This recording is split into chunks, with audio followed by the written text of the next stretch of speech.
You online yet? I'm in. I'm just.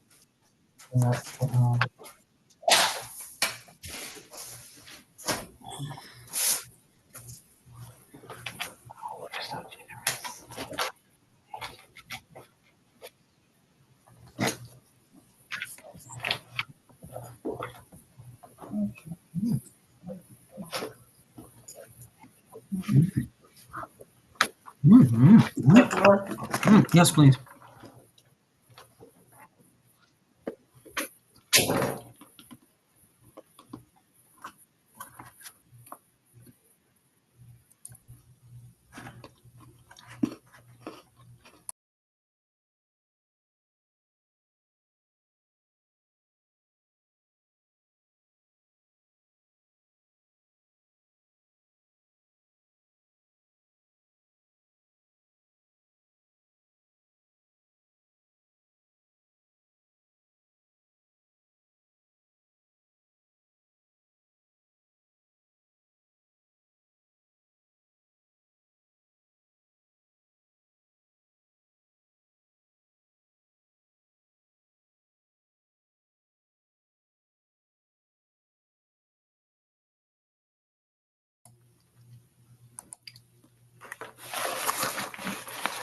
Good afternoon.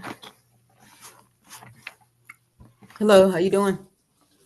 I'm good. How are you? Doing good. Good. Doing good. Good. Good. Hello, good morning. Good morning. Good Good morning. morning, Donna. Good morning.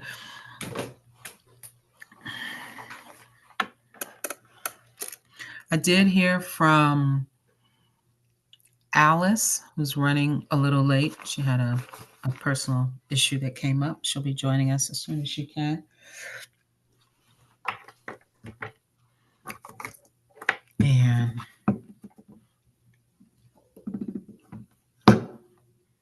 oh, wait a minute. What is she now? What is she saying? Oh, 10 minutes.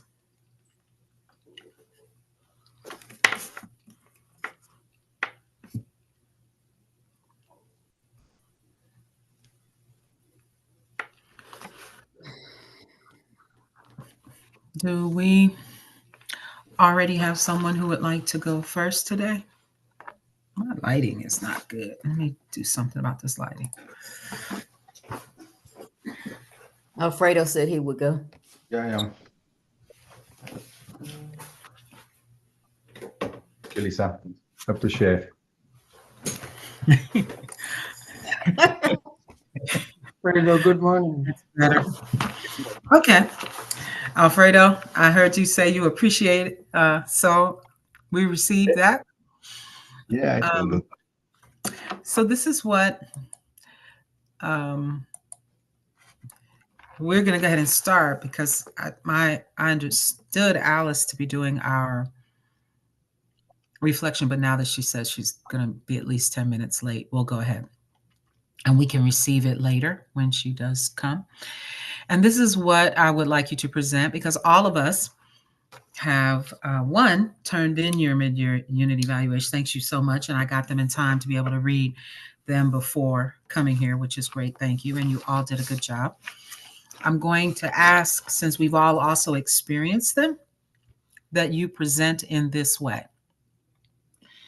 Present section 1 or your responses to question 1, your responses to question 4, and your responses to question 6, and we will have time to talk.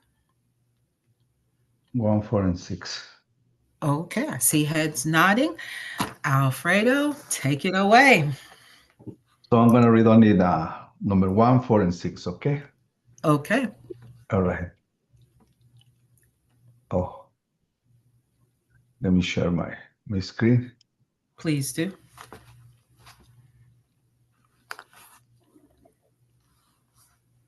Okay, can you see it? Not yet. It says we're viewing your screen, but we don't see the document yet.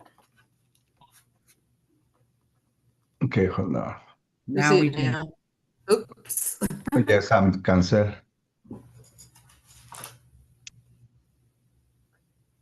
Let's see.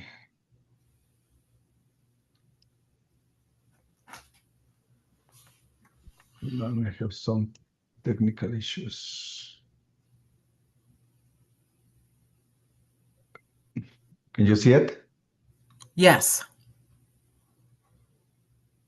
Okay, let me do a little bit more bigger. Oh, Thank you.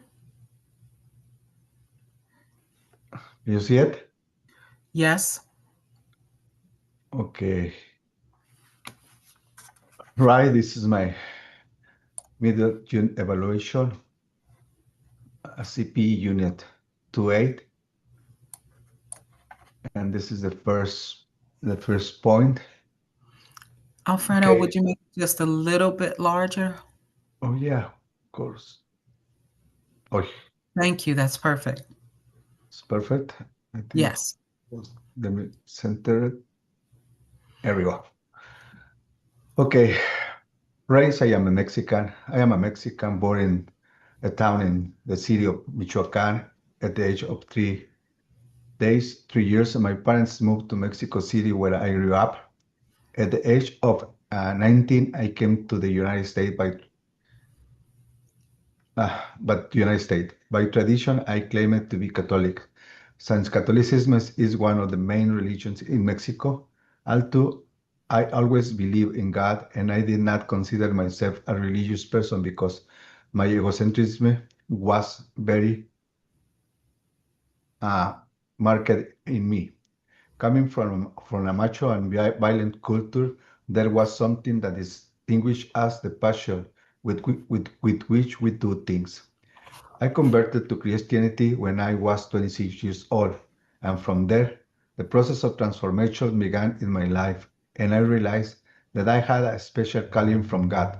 Over the time, I realized that I was exercising the pastoral without desired the title, and that the care of people was beginning to be a priority for me. For the last 32 years, I have pastored within the Hispanic Church. This is my third cycle with the CP spiritual care, and it was revolutionized my way of thinking and how to carry out better spiritual care without cultural or denominational barriers. I believe I am beginning to grow in dimension that I never thought possible. My ethnicity. I come from a humble family. Respect for elders and unity in the family always make the difference in everything. We are passionate people and we do what with passion. Although our focus was not studies, we have always been hardworking people, and this way of being identified as. Wherever we go, wherever I am, or wherever I must go, I put my whole heart in it. And I try not to hold anything back since I like to give myself to what I do. And I believe that this is part of my identity. Religion. Catholic to Christian. I grew up in Mexico City with Catholicism until I was 26 years old when I had an encounter with Jesus. Since I was a child, I had a lot of devotion for the saints and the imagine that were made of them. And although the transition was a bit fast, it was not easy to leave behind the traditions with which you had grown up and had been formed was not going to be easy. This transition allowed me to see God in a totally different way, and I began to know a God who cared about me no matter my situation. I learned to see that we are all important before God, and that for me and that for him there there are no big or small people. The only thing that differentiates us from others is the work we do for God. And this has given me the ability to love not only my culture, but all cultures and serve them in a more efficient way, regardless of their spiritual, academic, social, or cultural orientation. Socioeconomic status. I grew up in a poor family without ambition or desire to improve because the lack of resources prevent us from thinking of other alternatives. The purpose of daily living was to sustain it. Need, need is like a blindfold. When I converted to Christianity, I realized that I was poor not only spiritually, but financially as well because poverty is a fruit of ignorance. And as I learned about God and His purpose in my life, I realized the ability that God gave me to transform my circumstances, and this has helped me. And although over time I have been a financially successful person, this this did not hinder or prevent me from helping people who are where I once found myself. My education level, the importance of education was never instilled in me. The priority was always to work. Work was the priority, and education was secondary. Throughout my youth, I always worked and studied at the same time. I was never an understanding student. I was always below standards, and although I reached the second semester of high school, I dropped out of the school because I had to work as my family, my parents and siblings depend on me, on my income. And when I arrived in the United States, my patterns of behavior was the same, only work and nothing else. It was not only I converted to Christianity that I began to see the importance of preparation, and study was a very important part. It was a necessary tool for personal improvement in all areas of life. I have a certification as an accountant. I started a real estate business for 20 years. I have a bachelor's degree in chaplaincy and a master's degree in theology in Christian counseling, and I am now in my third unit at CPE. Immigration status. I am an immigrant and I have been in the United States for more than 45 years. During all this time, I have had the opportunity to get to know various immigrant cultures, and I have been empathic with them since the transition process from one country to another is not easy. In my role as a caregiver within the hospital where I work daily, it has helped me to understand it emotionally and to be able to provide better assistance. Beginning a bilingual helper within a minority culture such as the Hispanic one, one has helped me to provide better service both socially and spiritual to different cultures. My gender identity, man. I identify as a masculine man, and I am aware of social norms and the transformation that these are having over time. The importance not only to society is giving them, but the people themselves in sense of belonging, in self-esteem. A person's gender identity is as important to me as it is to them. I have learned and I am learning to respect the way others identify without judging or criticizing them for their sexual orientation. This is my symbol for my role as a chaplain. I have taken from the Bible a character perhaps a little knowing, but his philosophy of life has impressed me, and it is to preach Esdras 7:10. For Esdras had prepared his heart to seek the love of Lord and do it, and to do it, and to teach in Israel its status and decrees. These are 4 steps of conduct that govern my life in my Christian walk and as a caregiver. Prepare the hair. Without a willing her, nothing can be done. Inquire into the love of God. You must be willing to learn, to fulfill it, put into practice or live what you learn, to teach. Then you are ready to teach. This is where empathy comes from, sharing your experience in the different process of life. Let's go to the 4th step.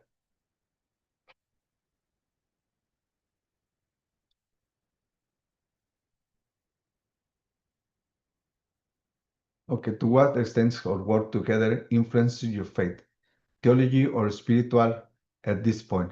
Evaluate your theology, spiritual, okay. Then, the last month in my third unit have been really challenged for me. They have helped me grow in spiritual, and although my principles are the same, they have helped me apply them in a different way. I have always been governed by mercy and compassion towards others, and the golden rule has been a measure for me to act as a caregiver, do unto others as you want have others do unto you. This is an irrefutable truth that I have learned to cultivate within my life and ministry. The principles are have served as a spiritual guide within this natural world. In this short time, I have learned to carry in my heart and thoughts the way of being empathy with the people regardless of their religion or culture orientation. It has challenged me to overcome my religion's belief in an exceptional way. My own paradigms of life have undergone change due to the process of transformation in my way of thinking to which I am being exposed by God during this CPE process.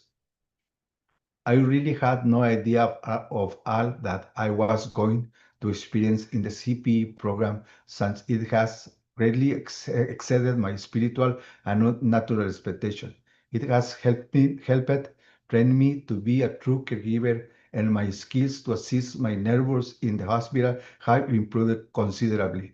Although Christianity has had here a lot to do with my change of mentality about loving my neighbors. This CP program is helping me to see the scriptures beyond that the lines, what the lines say, to understand the riches that the scripture itself has in itself, and to value the teaching of others and this brings to me the teaching that Moses received from his father-in-law Jethro, who was a priest of Midian. It has allowed me to explore more deeply what humility is, which is the virtue of learning from others without exception or person or sexual, and I will dare to say also sexual orientation. The theology of love your neighbor as love yourself, which is one of the commandments found in the Holy Scriptures, has led me to value people and provide them with quality care, and this has expanded my concept as a person towards others, treating them with love and having compassion and mercy for them without a humble aptitude. Without a humble attitude of course, humility has to be genuine not only in the area where we exercise our calling, but in our daily lives with our wives, wives, children, friends, neighbors, or community. Now I can contribute to a society hungry for genuine and transparent people. It's amazing what I have learned in this time in my role as a chaplain.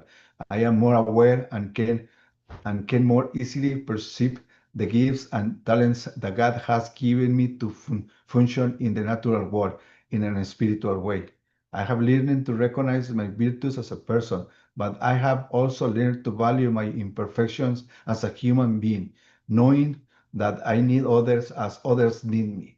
I have learned that I do not need to have the answer to all the questions that are asked of me, because my identity is not in what I do, but in the one who formed me, which was God Himself. That even not knowing makes me know who I am. I am just one more person who wants to do for others what has been done for Him. Understanding that God has done more for me than I can do for Him when caring for another person. From all the experience I have had, I have learned, and this has helped me to understand the message of the good news of Jesus when He said, "All who are heavy laden and weary, come to me." I have learned to understand that where we are Jesus' representatives on earth, that when we care for others, follow men, we are doing in His name. The spiritual path is a process of personal transformation that make us sensitive to the needs of our fellow men. Let's go to number 6.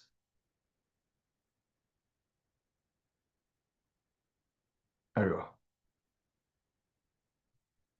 And this the feedbacks for my co-workers, my peers.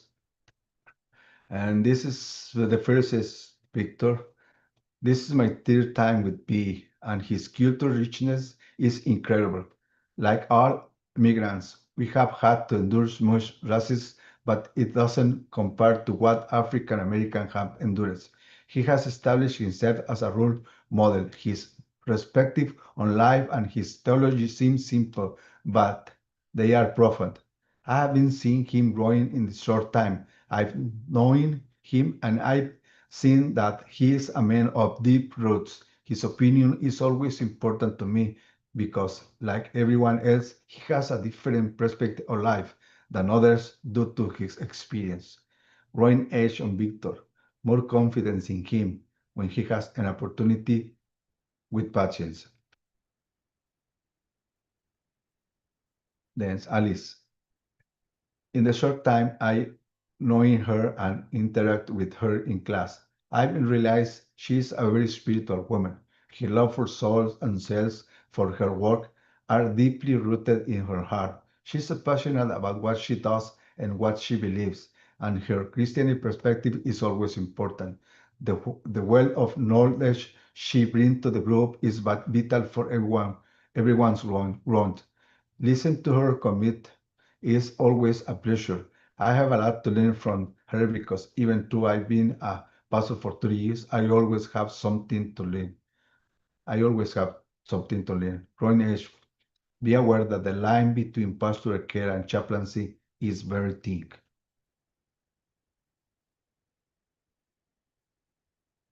Lisa Lem. She has a gentle spirit and always think about what she's going to say.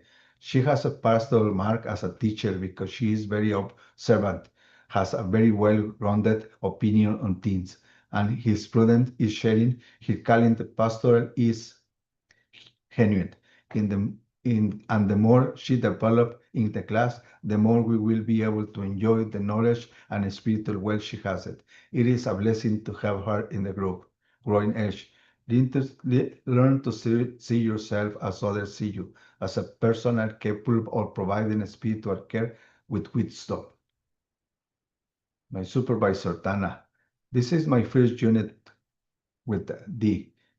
Her integrity, honesty, and transparency made her a true worthy person.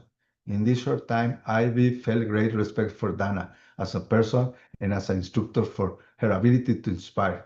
Her deep knowledge of the program she teaches is admirable. She always offers sound advice. She perfectly understands what it means to be a chaplain, its principles and concepts, and the way she convey them are too profound. She makes them seem simple. It's a true pleasure for me to receive her instruction on this beautiful journey we embarked on a CPE. For the group, the whole group, I am truly grateful for. I am truly grateful for God. I'm truly to God for giving the opportunity to meet each of the members of this group because each of them is contributing not only knowledge to my life, but the life experience that each one carry with them. I can see in this group the multiform grace of God, the diversity of thoughts, of personalities, and the cultural richness that each one of them contribute to the group. Since Science taught them I can learn from their cultural values and each one reflects their passion according to their characters. It does not matter if you are an extroverted person or introverted person, you always have something important to contribute to the group. The friendship and relationship that began to form and take root are of invaluable wealth. Thank you thank you very much for letting me be part of a life of yours story. Someone told me one day, if you have 3 friends in your life, you are the richest person in the world because friendship is something priceless. From one of my staffs then, Dan had been working with the Dan for over a year and a half. His introverted personality and chaplaincy skills are indistinguishable. He is a very dynamic person, somewhat extroverted. DM has a kind spirit which inspires confidence when you are with him. You always have something to learn when you are with him. Even when he has nothing to say, you are learning. I admire him really because he has a very elegant way to say things. Okay. I think I cover what you tell me to cover. Congratulations. Thank you. You Oh, no, completed thank you. your You too. mid-unit evaluation Yes. with bells and whistles and stars. Thank you. Thank you. Thank you very Any much. feedback, conversation, thoughts for Alfredo?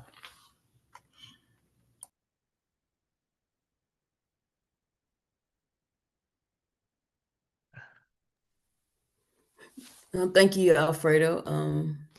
That was a very rich evaluation.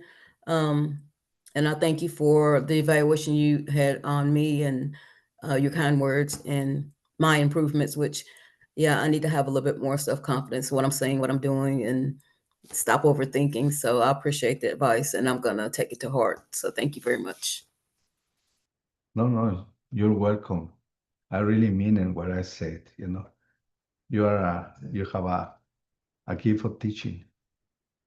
And when you go more deep in that gift, your ministry is gonna explode.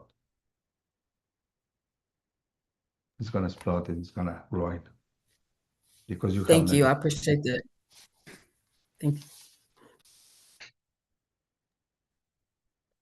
Thank you so much, Alfredo. And I apologize to the group for coming a little bit late. Life happens.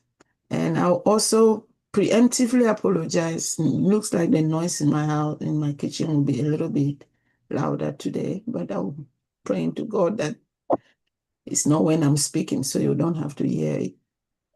Alfredo, thank you so very much. Um, the content of your mid-unit evaluation and description of yourself is exactly how I see you and who you are. I really appreciate who you are as a pastor, as a person. And as I've said, I will always see you as a gift to chaplaincy, gift to the pastoral world. So you are very deep thought. You have a very life of deep experience. You are working from experience. When you are doing ministry from experience, it's very transformative because you can relate with people that well and relate your own experience, which increases your empathy. So thank you for that. And also thank you for your comments for me, which is spot on. And I think that the reality of me wearing multiple hats at the same time is not easy for me because at the same and my care recipient most of the time are people with whom I'm wearing multiple hats. I'm a caregiver, but I'm also a Bible biblical scholar and teacher for them. I'm a mentor. So those multiple intersecting roles tend to blur boundaries sometimes. And it's a learning urge that by the grace of God, with time, God will be able to help me identify, okay, which role am I getting into these words I'm saying now? And move from one role Yeah. to another so that I'm able to effectively and holistically do the work I'm called to do in different roles. So thank you. And it's spot on. I totally agree. And thank you for your kind comments. I appreciate that. I know you. I can see your passion for Christ. I mean, you're a passion woman, you know, and I can see your more. I can see your size of evangelist because your passion for the souls is remarkable. You know, it's remarkable. You know, everybody can see it. You know, and got a transition to caregiver to a chaplaincy it's not easy sometimes. Happened to me in the beginning. You know, made me think, am I doing the right? And I realized that the value of the souls in that transition. And I just align my passion with you. Thank you. Yeah, thank you, Alfredo. And it's really insightful. You gave us a ride through your vast and rich, noble life. So it's been a blessing coming in contact with you. And personally, I'm reached, and all of us here have also the same experience to narrate about your person and what you bring along to the group. So thank you. I appreciate all the accolades and frank comments. They are spot on. Thank you. It's a pleasure to have you, to be with you in the class. Really, Victor. It's my third unit with you, and your friendship with me is growing and getting a deep roots. And I just hope I can meet you someday. Thank you. Thank you, Alfredo. Thank you for your very well done mid-unit evaluation.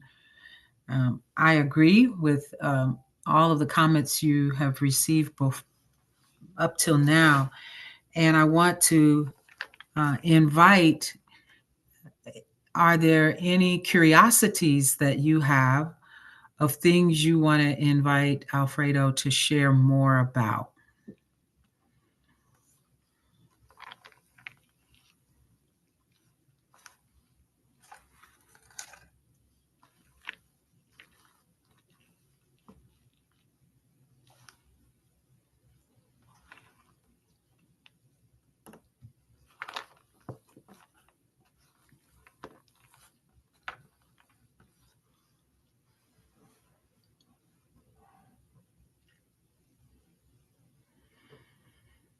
I think he covered massively, elaboratively every section very well. So I appreciate the yeah, he did a very extensive, expansive, elaborate work.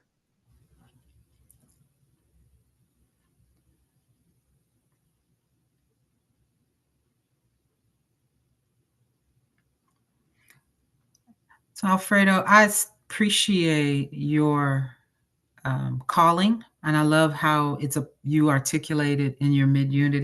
It's so evident with you, and the idea that you give your whole self. I experienced that with you.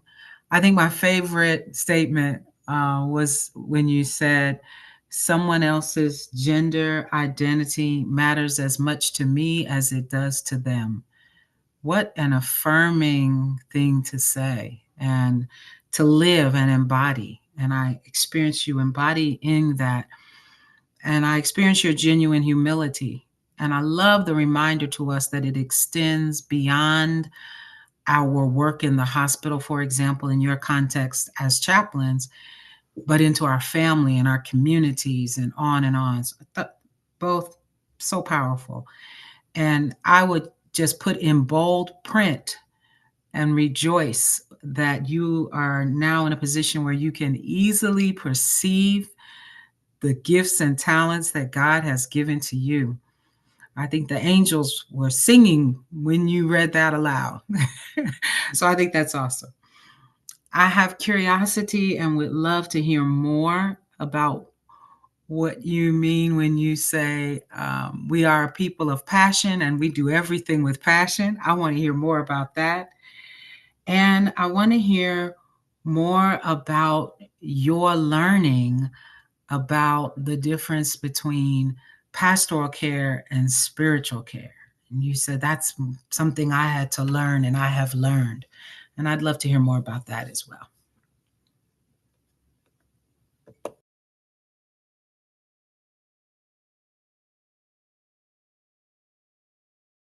Take some notes, and I'm gonna do that for the next time. I'm gonna fix a lot of things that I need to fix and need to expand about the passion that we have it. Uh, most of the people when I get into the room say, just take it easy, don't take too personal.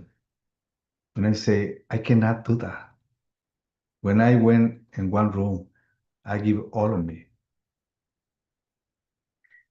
That's why sometimes I get out of the room so tired.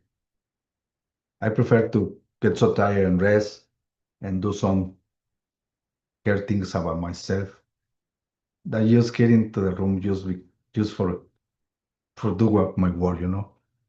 just enter into the room just for have something to put in the chat that they know that I do something. I don't like that.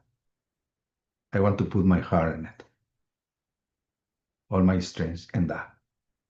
And for the chaplaincy area, as you say, thank you for reminding my dad for my dad confirmation to me, because in the beginning, as you know, as a macho man, as a Mexican, I'm gonna say these words: we hate the homosexual people because the culture put us in us, put that in us. So in this short time, since I began to CP units, God start working on me and working and break those wall mentality walls that I have in my mind and accept this. And not only accept it, live that. Into the room like I'm a last verbatim with this person who say he feel like he's a woman, and do that verbatim for me was a kind of freedom. I can say that I feel free from that judgment, and I can do my chaplaincy care more with more respect for others and without those barriers in my mind.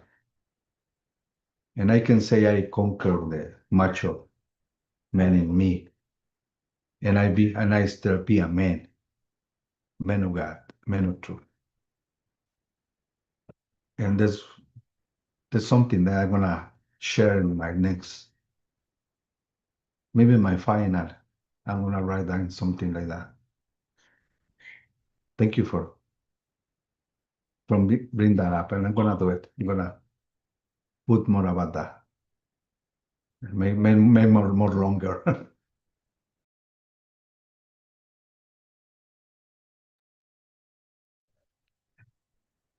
And thank you all of you for your comments. I really appreciate it. And the second thing I was inviting you to say more about is you said you learned the difference for you for spiritual care and pastoral care. Can you share with us more about that? But my belief system, okay, as a pastor, I have to make the calling of everyone, and I have to say every prayer as in the name of Jesus. Or if they don't confess that Jesus is the Lord, they're gonna be unsafe. And being a chaplain helped me to understand when the man of the cross next to Jesus say, when he say, Lord, uh, take me to you to the kingdom, he never confessed Jesus as a Lord. He said he never confessed his sins. Jesus only say, today you're gonna be with me in the heaven, in the paradise. So to understand the profundity of that, even though the scriptures say, Paul say for a reason, for use some kind of people, not for everybody. And to understand that the difference between chaplaincy and a pastoral care is because the pastoral care sometimes identify as a Jewish, like the Jewish people and the Gentiles. It's like the pastoral team is thinking about that mentality, Jewish people, Christian people only. Okay? And somehow we exclude another people, another denominations, another belief systems. And we try to help the people in the place we are. When Jesus always went where they are, not where we want to have them. And knowing that may align the difference, going for the people where they are, not bring to the people where we want them to be. And even though we are there when they are, or attitude, okay, or spirit. Give it to God the space, the work in there. And I hope I can explain myself in a better way. And I'm gonna work in that. Try to explain myself in a better way that make you understand in an easy way the difference between chaplaincy and be a pastor. The way you have explained it right there speaks to some of the outcomes that talk about intercultural and interreligious humility.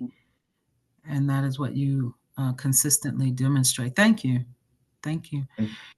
Any other comments or questions or feedback or curiosities for Alfredo?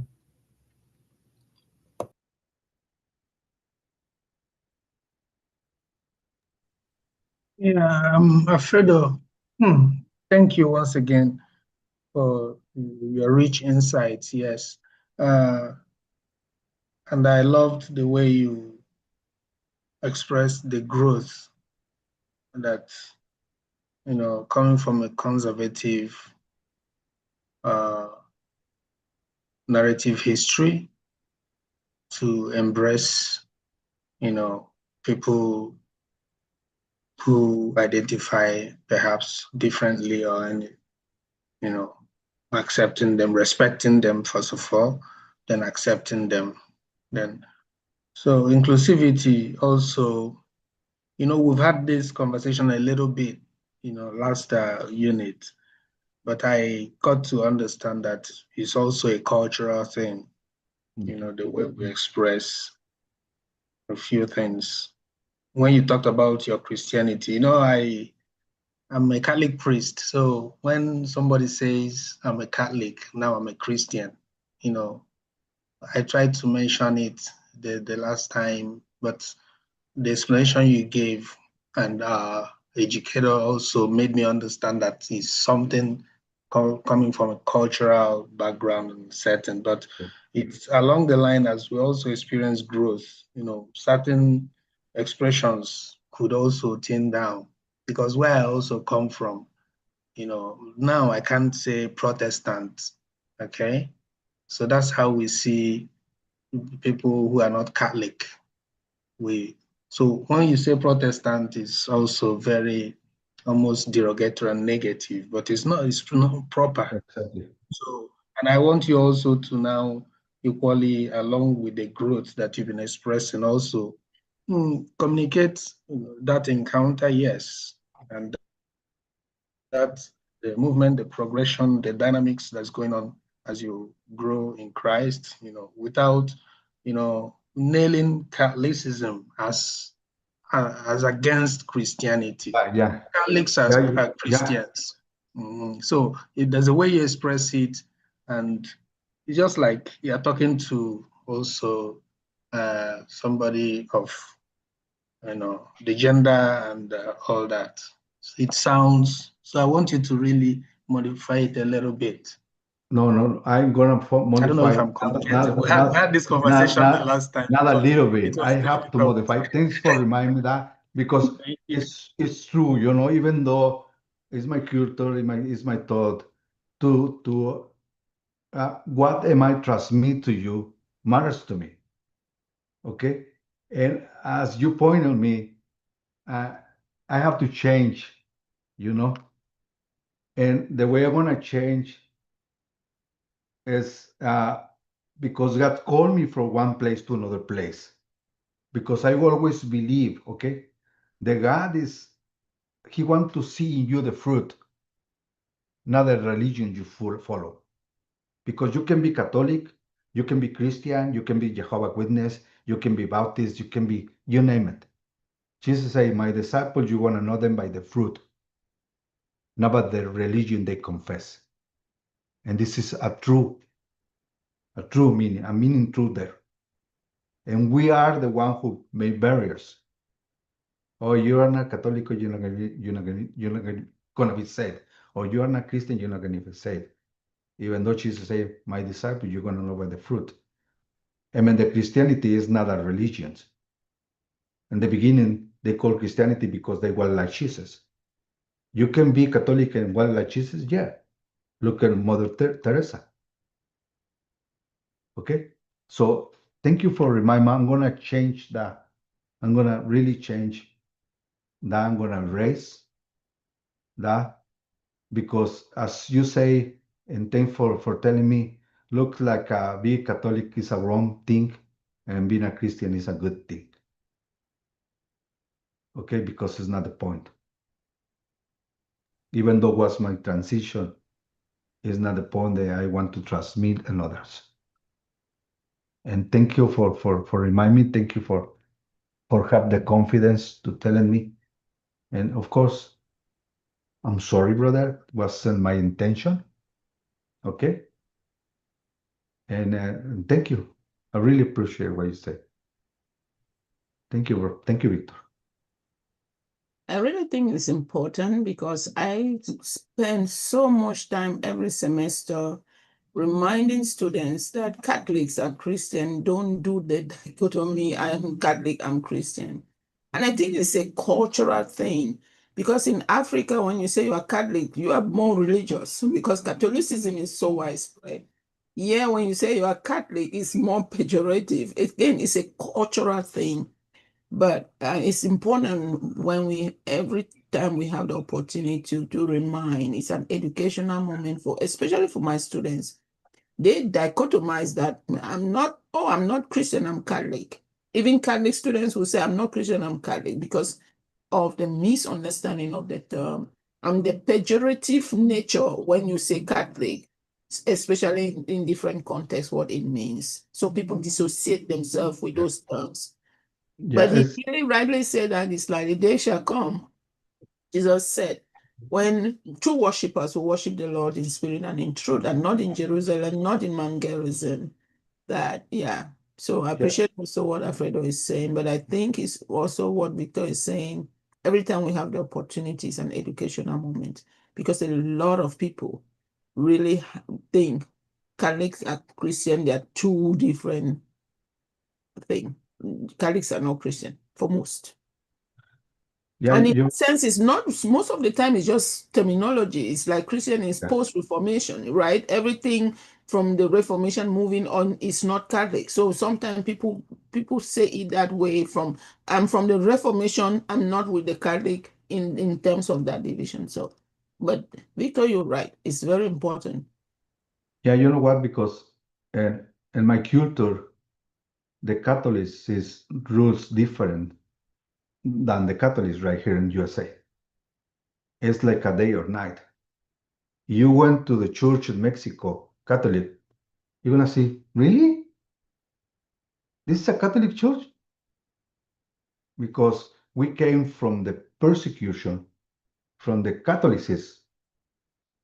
Amen. And when was it? In February of this year, a Christian pastor, friend of mine, was killed by a community who the leader is a Catholic priest. And all those things made difference in the Catholic system in my country.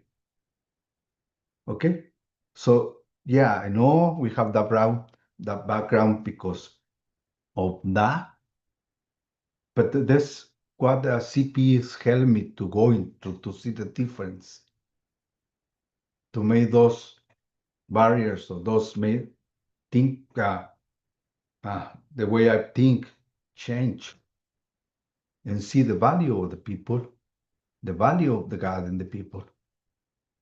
And I'm here only to make space God to work on them.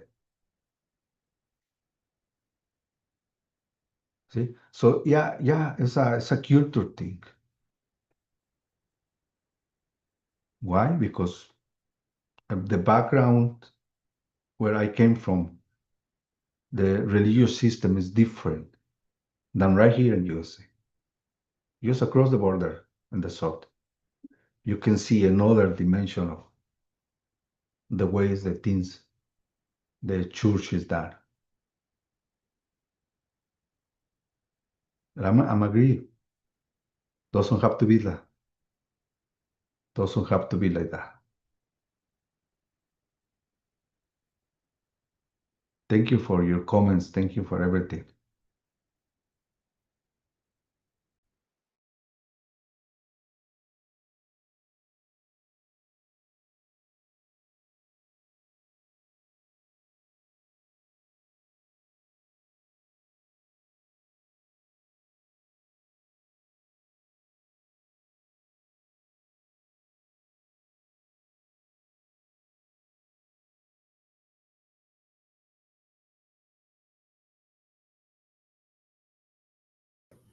Alfredo, how are you feeling?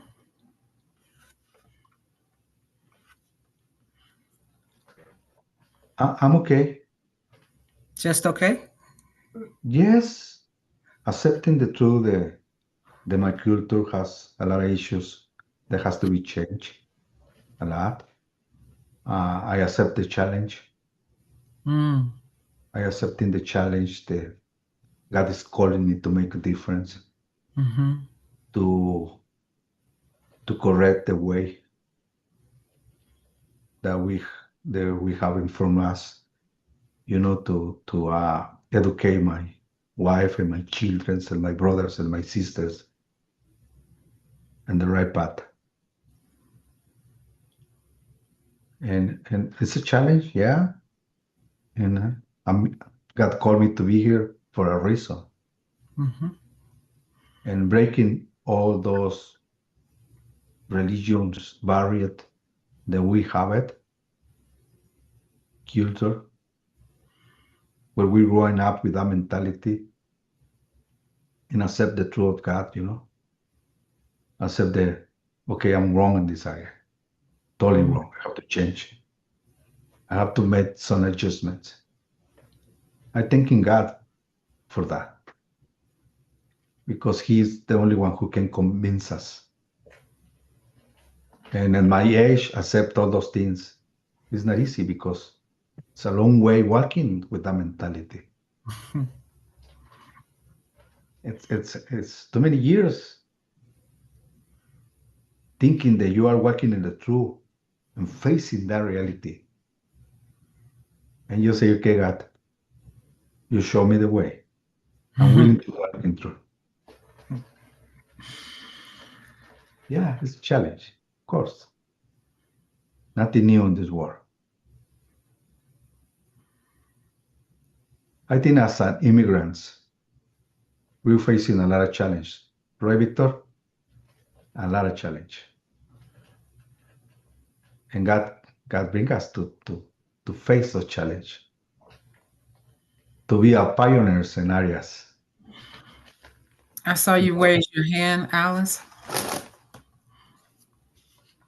I'm telling afraid they don't forget I'm immigrant too. Yeah, we're facing challenge a lot. Yeah. And Lisa is an immigrant, I think so. Yeah.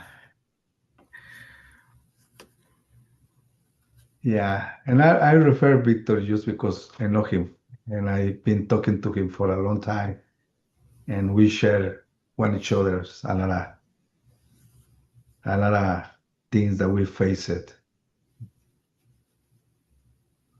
Of course, in the next unity, we are together, we know each other more deep. And we can share more things about that, one each other freely. Yeah, of course. All the migrants who came to this country, we can write a book easily Mm. because we want to hell, believe me, we want to hell to come to this country. And Well, I mean, I'm being a staff. When I come to USA, I have to spend 2 weeks in the hospital mm. and the Red Cross in Mexico. Used to try to come to this country. And I just came from the border. Imagine you who came farther than me. Mm. That's what I'm saying is we face a lot of obstacles. But here we are. We can say, as Paul say, until now, God be with me. All right. Keep the passion and the humility. Thank you. Thank you. Well done. Well done. And good engagement. Would you please take a break and come back in 9 minutes? And who will share next?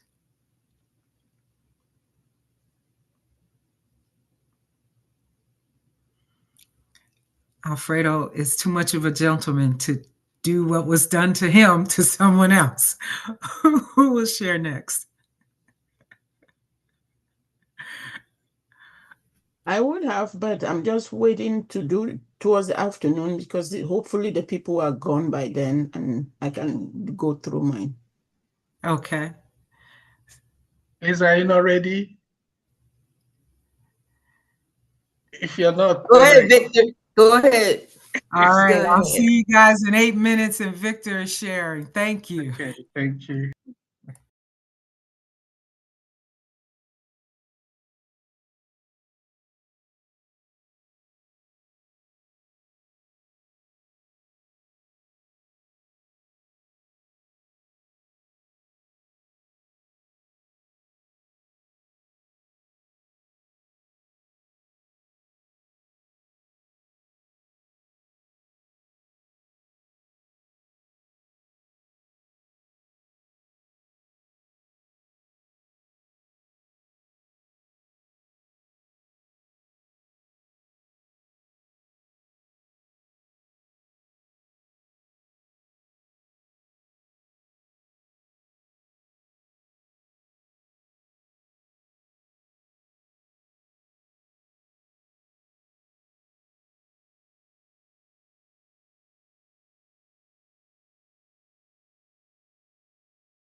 That looks good, Victor. Thank you.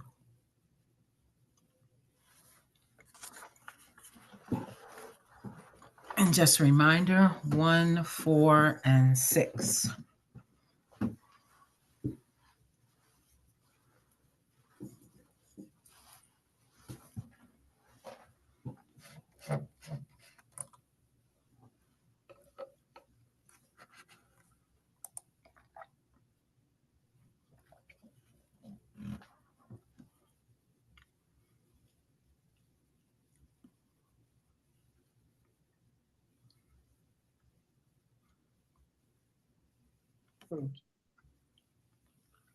So,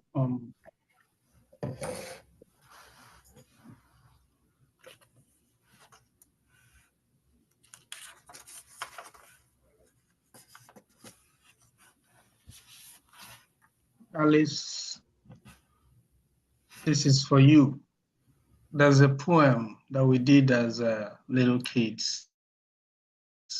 Every Thursday morning, before we're quite awake, the house begins to shake with a beef bang beef.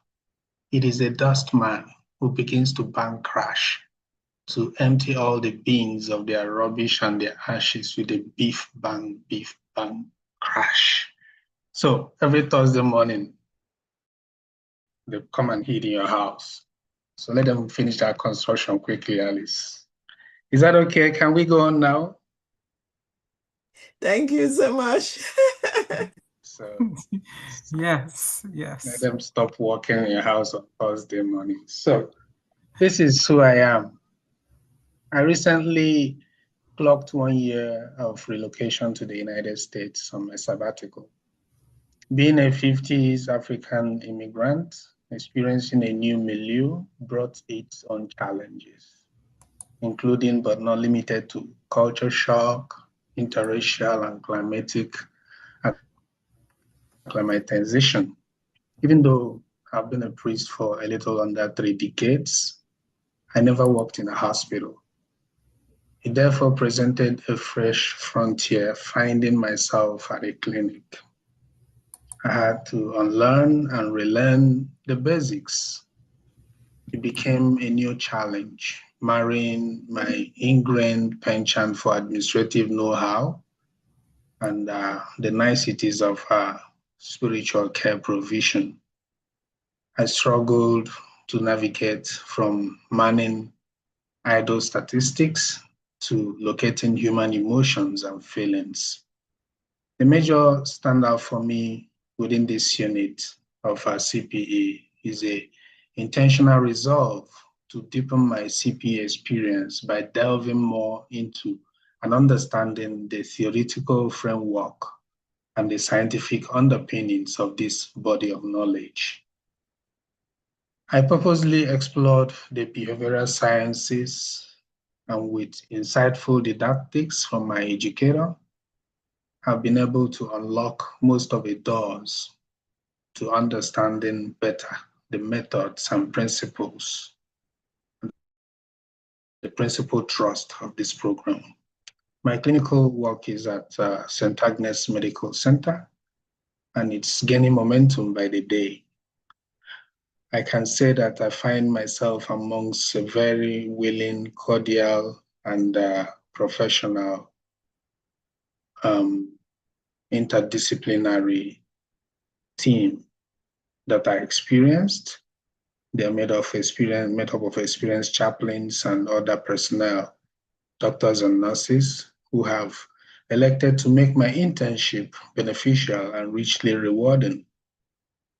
They have always been willing to answer my incessant clarifying questions, afforded me teachable moments, and assisted me get better at spiritual caregiving. This unit, this is my symbol of spiritual caregiving, the labyrinth. The labyrinth is a symbol that represents the various aspects of my current struggle, personally, socially, spiritually, and otherwise.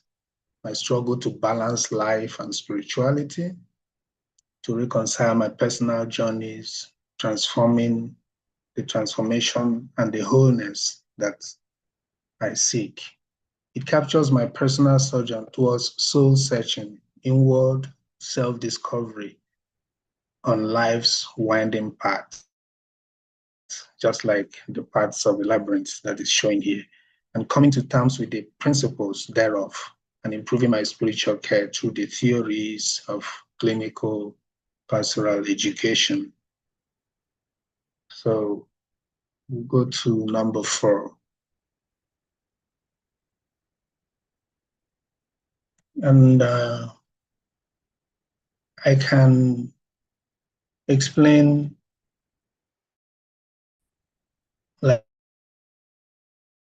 the Jewish rabbis when Christ redacted the 10 Commandments, which the rabbis had expanded to close to 630 ordinances. And they said, how can you explain the law and the prophets standing on one leg? So I can explain my spiritual and theological orientation standing on one leg by quoting the Psalm, Lord, let your wisdom be with me to help me and to work with me. This is the prayer of King Solomon, which I have adopted to enlighten my eyes, the eyes of my mind, as I make progress in my growth and development. Solomon says thus, grant me wisdom who sits by your throne. Indeed, even one who is perfect among the sons of men will be of no account if he lacks wisdom that comes from you. Send forth from your holy heavens, dispatch her from the throne of your glory, so that she may labor at my side, that I may learn what is pleasing to you. For she knows and understands all things, and with prudence she will guide me in my deeds and guard me with her splendor. Proverbs 9:4, beginning again from 10 to 11. I see myself as being crafted and molded like a clay in the hands of a potter. Isaiah 64:8. I'm work in progress. As long as I remain docile, willing, and ready to be malleable, the finished work will please he who enables, the author and finisher of my faith. Hebrews 12:2. My intellectual and feeling wills have consistently continued to align with what I've set out for myself within this unit of CPE as these theological concepts express.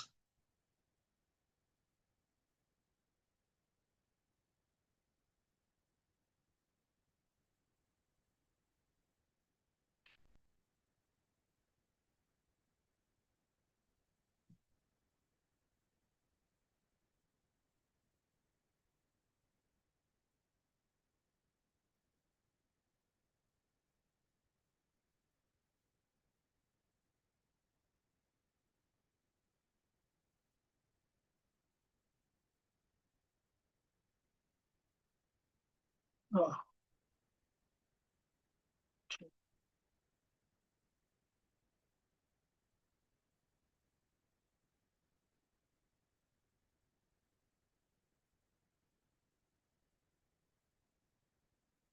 So about my comments about my group, Ella, Lisa.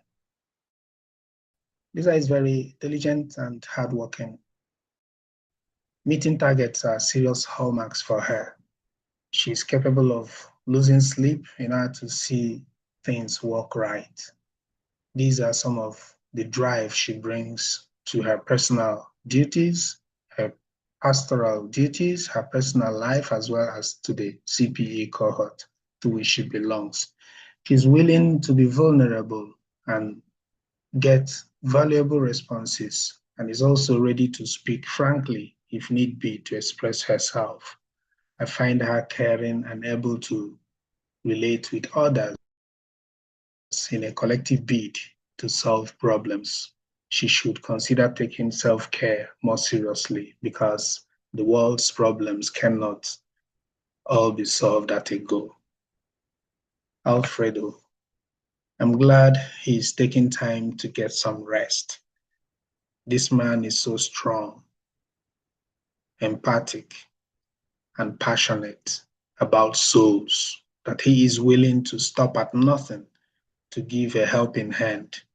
I've watched him explode like many constellations of colorful stars that brighten up the dark night. His wisdom and knowledge of scriptures is enviable. He has always had to recourse to this same wisdom in serving out sumptuous dishes that fill the gods at every point in time. If only the group was versed in Spanish, we would have understood the best we miss in this soul-winning disciple. He should continue to remain unfazed and use his best attributes to deliver on care needs of all and sundry. Alice, she's naturally the lady of erudite intellectual in the house. Her presentations can easily pass as semi-dissertations. That shows her drive and analytical acumen. She embellishes conversations with ideas that elicit further insight. She's one asset we cherish and are glad to have. It will be worth the while to encourage her to accept breaking down the learning goals and categories to staggered formations so that they can sink in gradually. Donna, our educator, she's a educator. She comes ready-made for the task. Didactics are top-notch. She's fast as a lesson, can explain theories in a flash. At times, I marvel how she multitasks, and yet is so good at what she's called for. We're glad to have her as a veritable source and wellspring of knowledge. I would perhaps implore that she continues to be patient with slow learners like myself. The whole group. This cohort is meant to be the envy of all other cohorts. It is a safe space. We have steadily bonded by the main. It does not take much time to get this far, and this I'm optimistic that with the mutual respect, acceptance, and tolerance, joy, the group will peak to the desired heights to bring out the best in each and every one of us. I encourage more and more openness and in all of us. The staff at my clinic, I consider them very good at the job they do. I have never spared the opportunity to evaluate them in superlatives. There are things for me to note. The volunteer and answered my valuable clarifying questions. They set me on the noble path of cherishing have ordinarily been considered and others on grilling work. Thank you. I look to attend visits, consult, sessions with care recipients, families, and personnel whenever the need arises. My recommendation, I commend this program for adopting the holistic practical model of learning. We team of educators, supervisors, and committed interns. We with the team of educators, supervisors, and committed interns, they deserve accolades for the great job. I express my undiluted appreciation for the opportunity to benefit immensely from the CPE program. Thank you.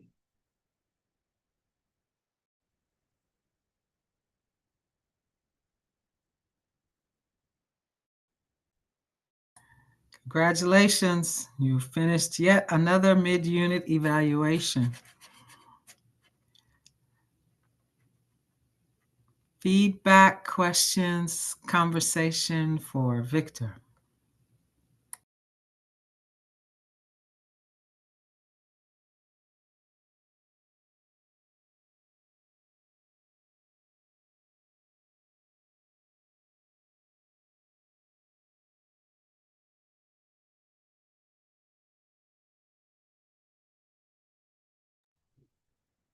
Victor, I really appreciate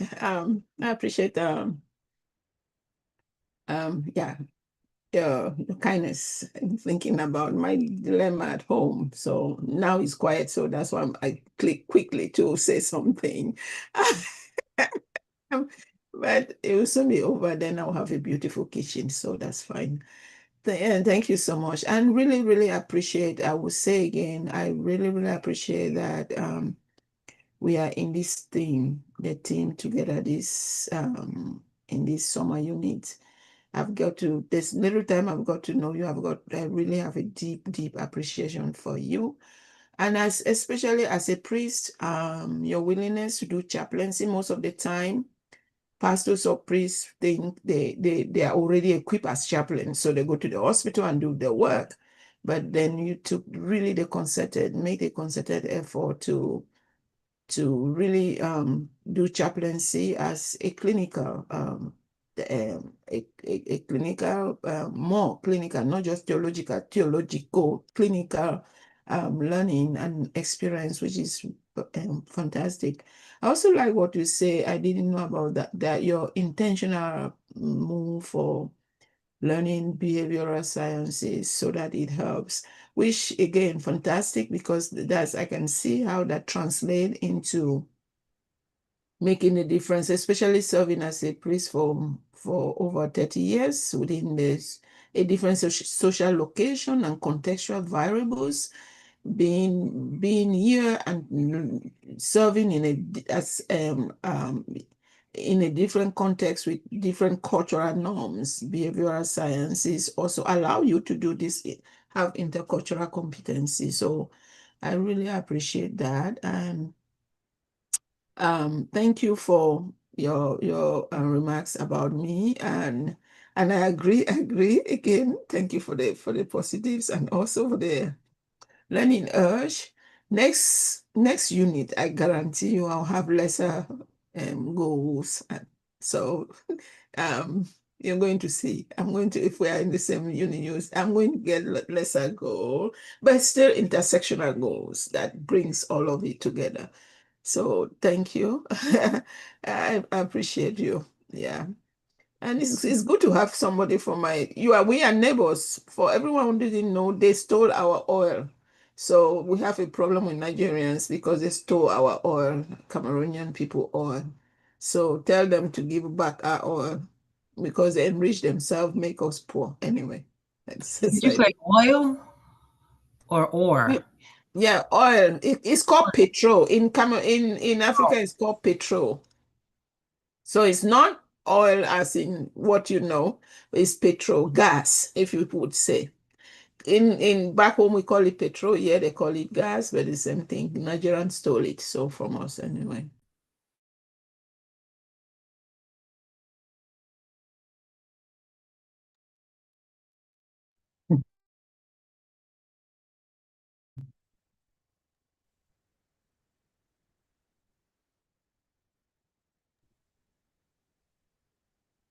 Thank you, Victor. Thank you. I always admire you, brother. You are an example to me. But I want to see more of you on there. I think it's because I do the 2 letters, about myself. Try to explain, who am I, and let you know about more of me. And I would like to see more of you in that area. Couple of struggles that you're going through to have a more deeper understanding the challenge that you face it. Because getting to USA in a rare way, made a decision to take these classes. It's something that I have to admire, because it's not easy. As you say, the culture, the weather, the food. Oh my God, was my hardest challenge was the food, you know. And thank you for the things that you say about me. Really appreciate. I really, really appreciate the kind words that you spoke about myself. Thank you. Thank you, Alfredo. Victor, you had a very good evaluation. I like your little poem you read to Alice in the beginning. That was cute. Is that something that connects you guys? She heard the same poem when she was younger as well.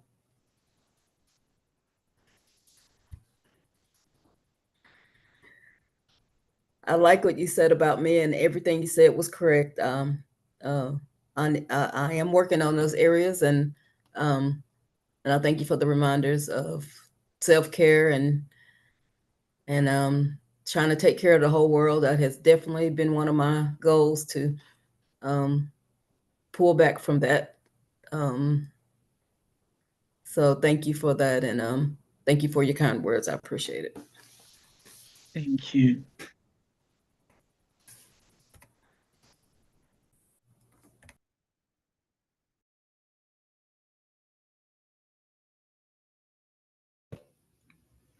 Similar to the question for after Alfredo, I do want to invite if there's any curiosities or things you would like Victor to explore further right here, right now.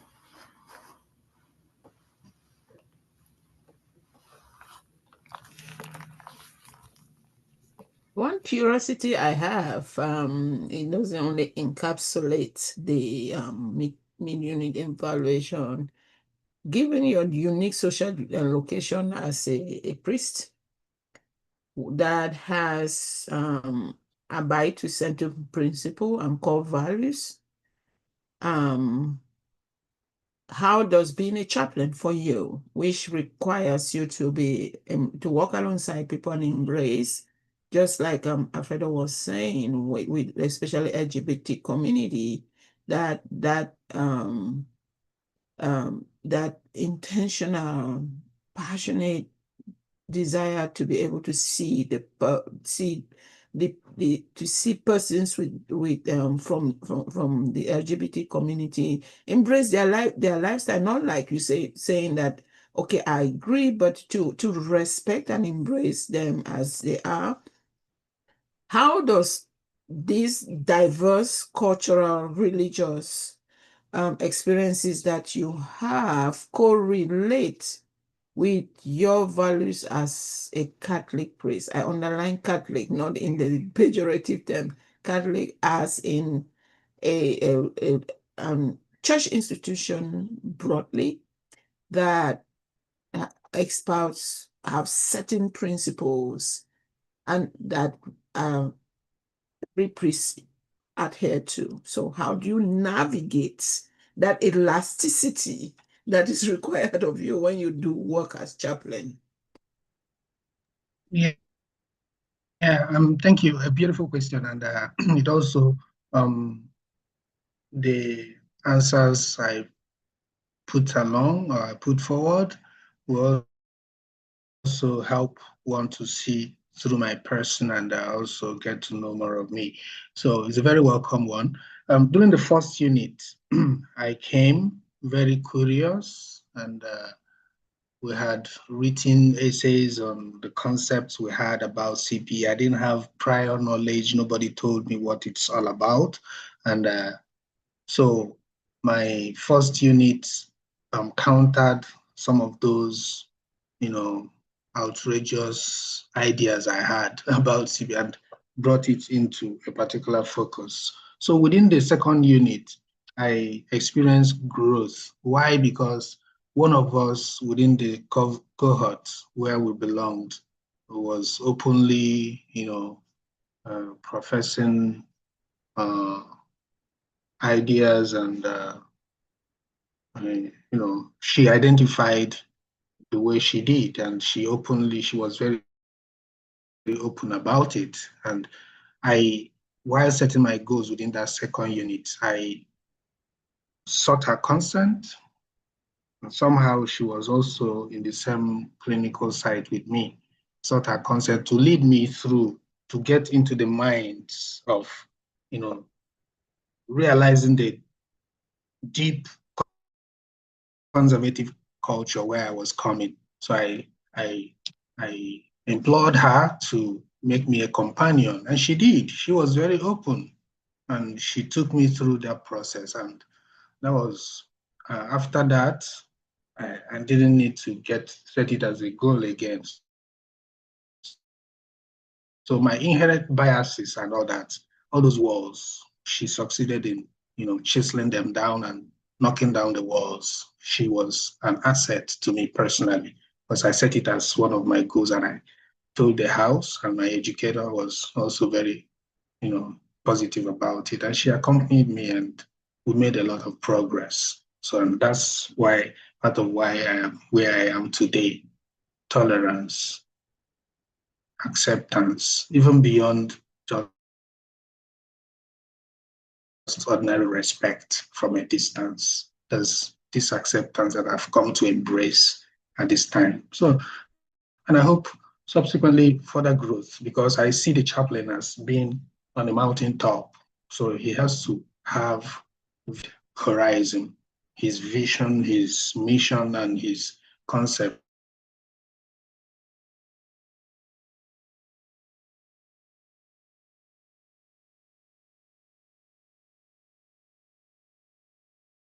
comes from the mind intellectually. If the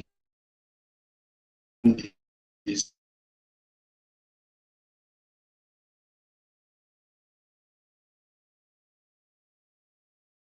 baggages that would be box, rather than having the advantage of being at the mountain to see the whole picture. I think, I don't know if I'm explaining it the way it ought to, but I've experienced in that regard. Thank you. I really, really appreciate it. And really thank you for your humility to want to learn from lived experience of persons who profess to be in that community. Thank you. That's beautiful. Thank you.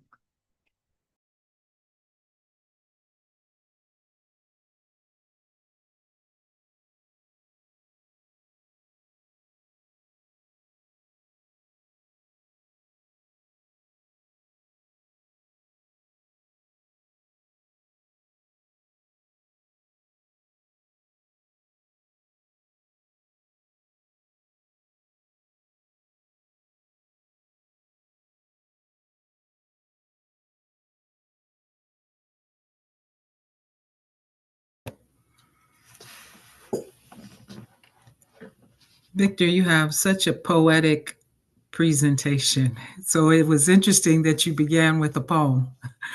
But I appreciate that in that description of yourself as being in a journey, whether it's the labyrinth or other ways in which you just acknowledge that you're a work in progress, as you said. And I think that is so accurate. And I just want to affirm that. And I feel like you're on a journey in the best way, with humility, with a lot of courage, with a lot of curiosity, with a lot of openness. And I have this saying about you when I get your work, when it comes into my inbox. Uh, I always say, oh, here is the gentle in gentlemen, because I experience you as very gentle. So I resonated with you describing yourself as docile. And I would love to hear more about that. And I'm curious as to whether or not being docile as you are has ever been a hindrance to your growth, a hindrance to your journey. And thank you for identifying an area of growth for me. That is a precious gift to identify an area of growth for me. And thank you. So I will take heed to this notion of having more patience. But so please do share with me. I'm curious, has being so docile ever been a hindrance to your growth?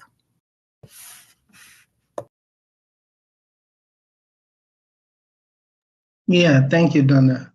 I think I'm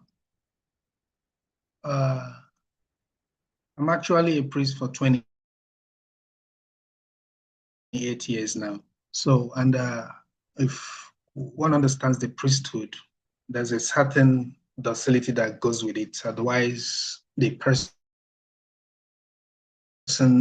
will remain miserable if you don't, apply yourself to the will of authority. The scriptures will tell us, like the centurion who came to Christ and said, I'm a man under authority myself. Or I said to each, go, and he goes, come, and he comes. So we are people under authority. So if you don't have that docility, you can't be under authority. Like coming here, if my bishop did not endorse, I will not be here.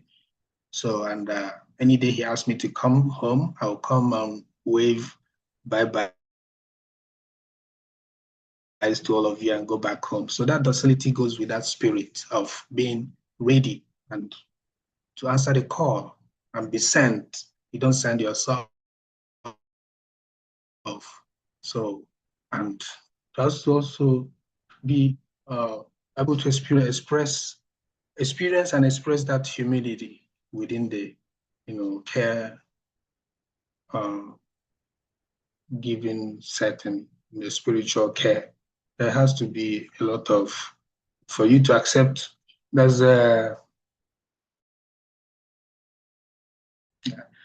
Donna, the experience I narrated to you, I had within the last week.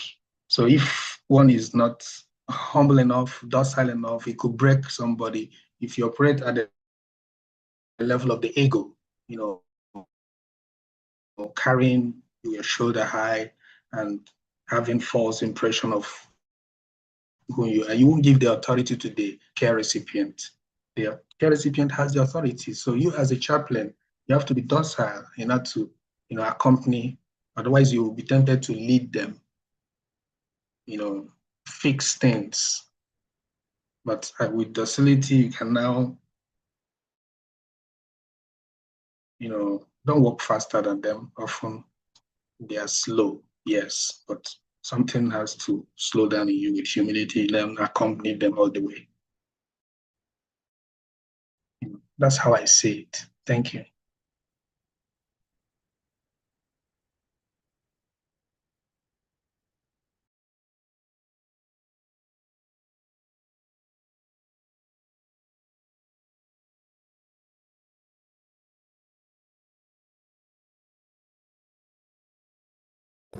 I love that perspective. Thank you.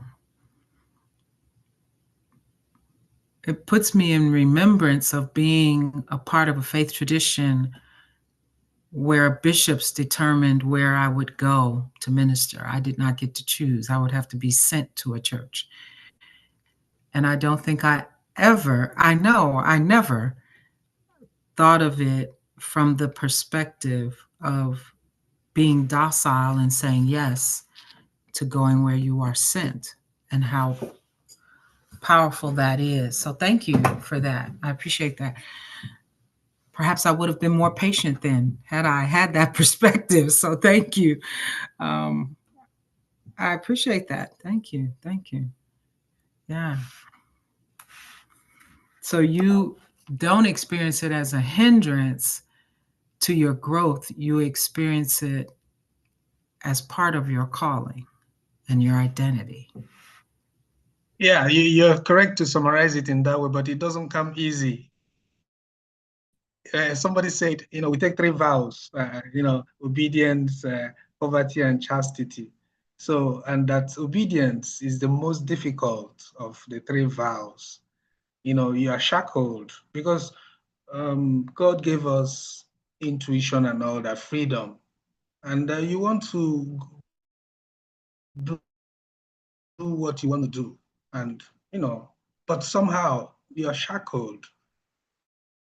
You don't see the shackles physically, but at ordination, the bishop, opens his arm, and you now place your arm into the palms of the bishop. These are spiritual shackles in the sense that he will now tell you what to do and where to go, come, go, and all that. So it's difficult to subsume your will. Even in marriage, even in relationships, even as little kids, they want to express themselves. They want to, Mommy, I want to go out. Oh, Daddy, I'm not going. So, but a full-grown adult, now they will now make a phone call and say, come back home. I'll pack my things and come. As young priests, we are looking at some of our elderly priests, saw them as even stupid. Oh, you were a professor in Germany, you were a lecturer, and the bishop has asked you to come home. And they'll tell us, yes, bishop asked me to come back. I have to come and serve the people. Oh, you were doing so well there. No, you have to do. So somehow, I don't know, maybe it's the younger generation will not understand it. The next person will not.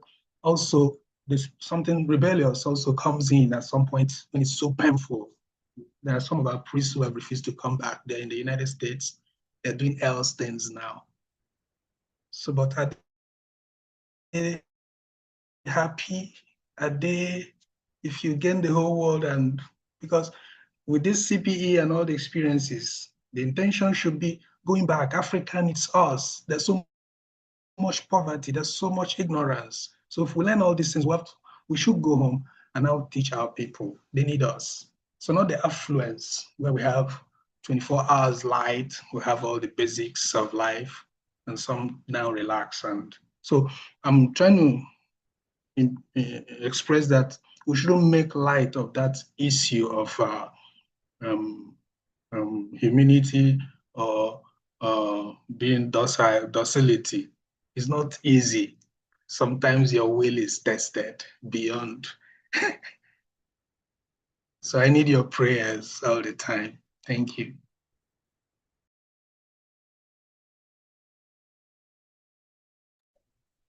I want to affirm you in that because a lot of experience that I know, the Presbyterian Church in Cameroon is also like that, is centralized. So they send you. You don't just go to pastoral ministry where you are, they send you. However, the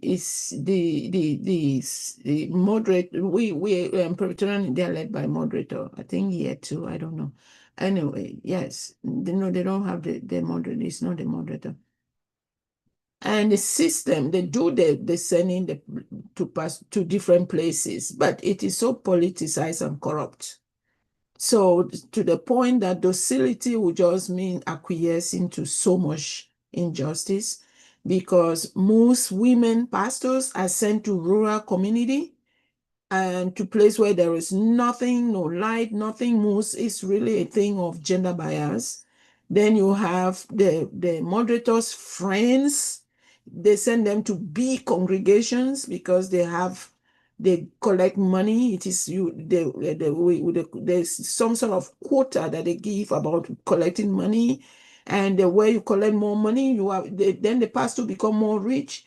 So docility in that context for me is acquiescing. A lot of it is acquiescing to injustice, right? But again, docility is, I applaud you because that experience for you is very important and is life-giving. And I'm sure your bishop is not again, quote unquote, so biased against certain, well, be priests or men, so that is different too.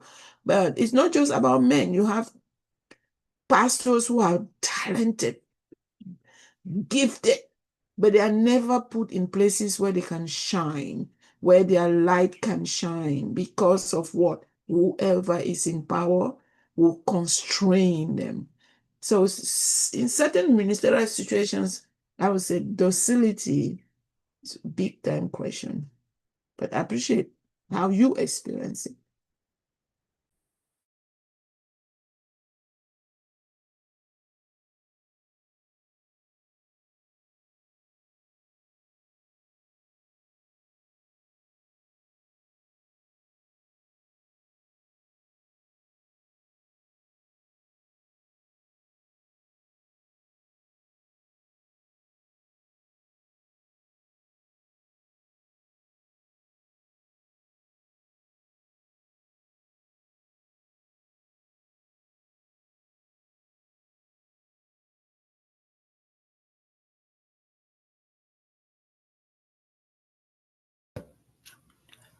I appreciate that connection as well that you made with your role as a chaplain and this work of being docile, docility. And I'm not going to quote you directly, but you said something about if you do not have that docility, you will be tempted to lead the spiritual care receiver instead of, my words, come alongside them. But I think that's powerful. You'll be tempted to lead them, and you'll be tempted to not realize that they have the power, and you are journeying with them, not leading them. And that's a insightful articulation of our work as chaplains. That and the notion of the mountaintop view.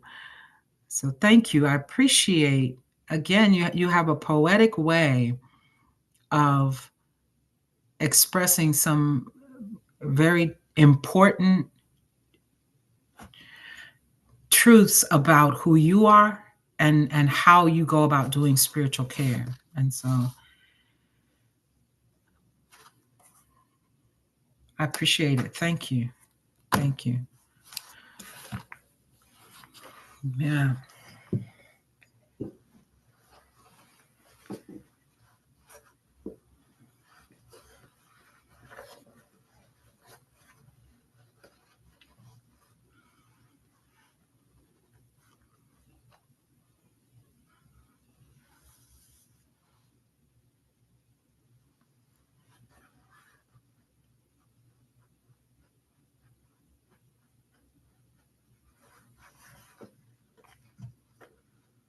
How are you doing, Victor? I'm reading your lips. I said I'm beautiful, and I want to also, when I talked about the labyrinth, I want to ask my team, my new family, and my educator to accompany me through the winding parts of that space. So I need, guidance, I need feedback, I need support. Already you've provided the encouragement. So, but don't stop. Let's continue until we find our way through. Thank you.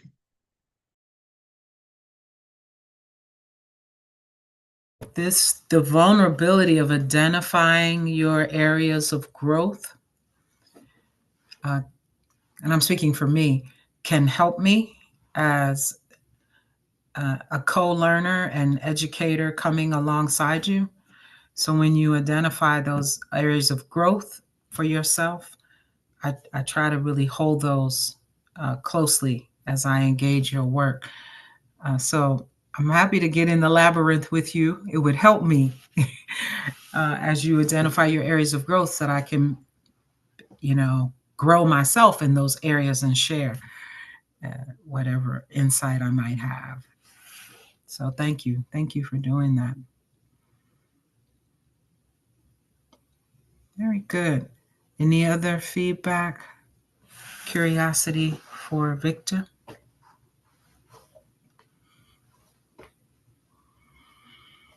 All right, well done.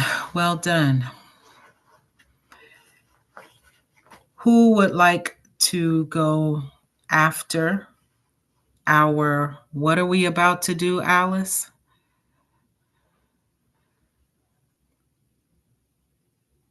After our self-care.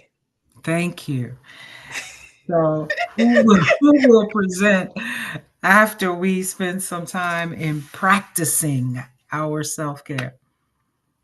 My one and only Lisa.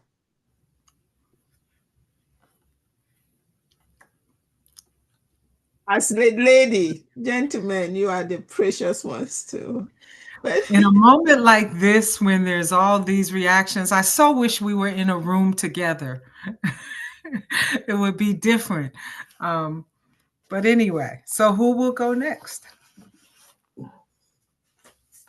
I can go next. But if the noise is coming on, then I don't want it to disrupt. Then I will solicit Lisa to go. But I can go next though. Hoping that it's calm, that there's no much noise. I don't know if I can ask them to pause, but I don't think I have the power to do that. Well, so far, I'll admit we don't hear anything. Right. But if you have headphones, that might help too. Okay. Therefore, Yeah, I can go with next. a mic. Okay, let's take 30 minutes for our self-care education and practice session. And I will see you back in 30 minutes, and hopefully things will allow us to receive what Alice has to present. Thank you all.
I love this group. All right. Thank you, guys. We're ready. And thank you for coming back from your self care education practice session on time.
Alice, is your screen share not working?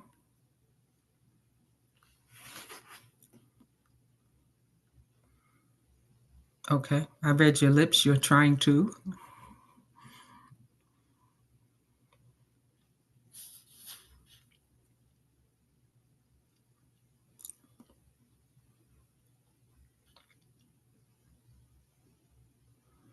Are you able to see? Yes, we are able to see. Can you make it a little bit larger? A scooch, just a scooch. As a matter Is of that fact, enough? yes. Thank you. Okay, so you say 1, 4, 6? Correct. Okay.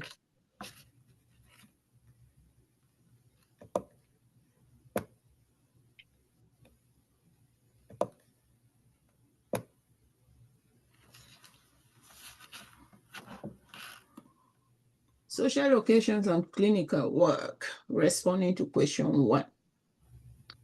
During this unit, multiple intersecting dimensions of my social occasion stood out and influenced my spiritual care practice profoundly.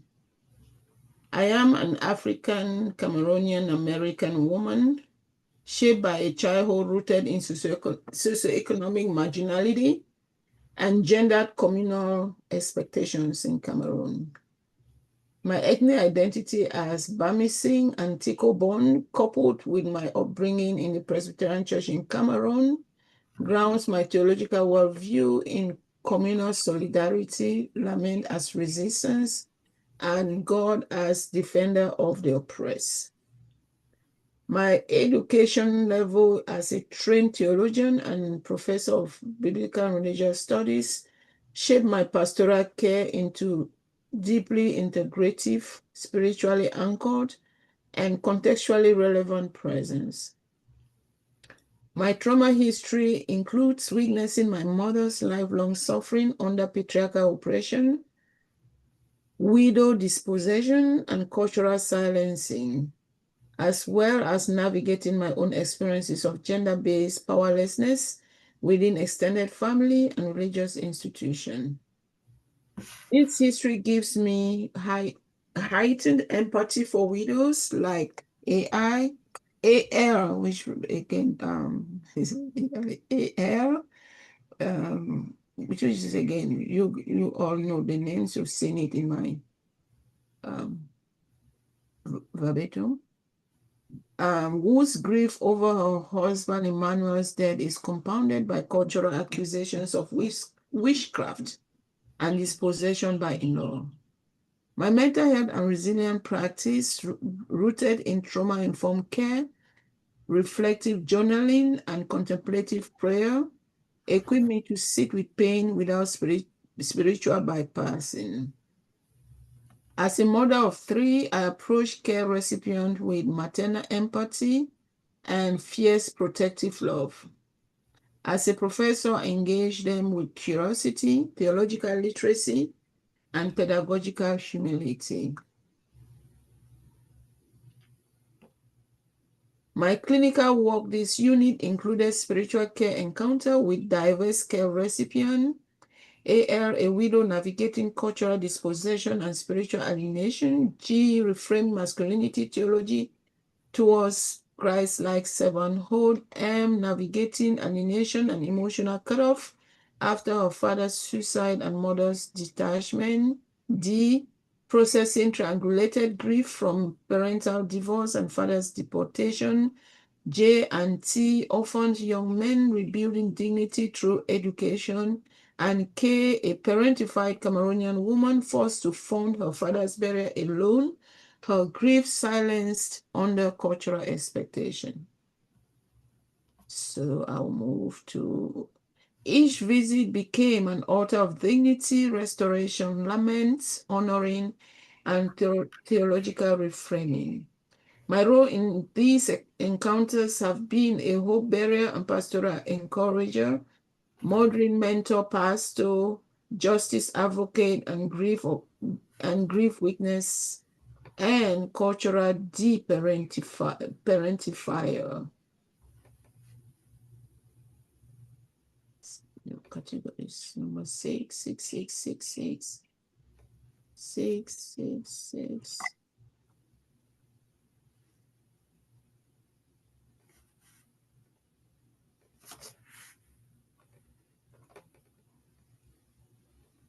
We're not doing 4, right? It's 1, 4, and 6.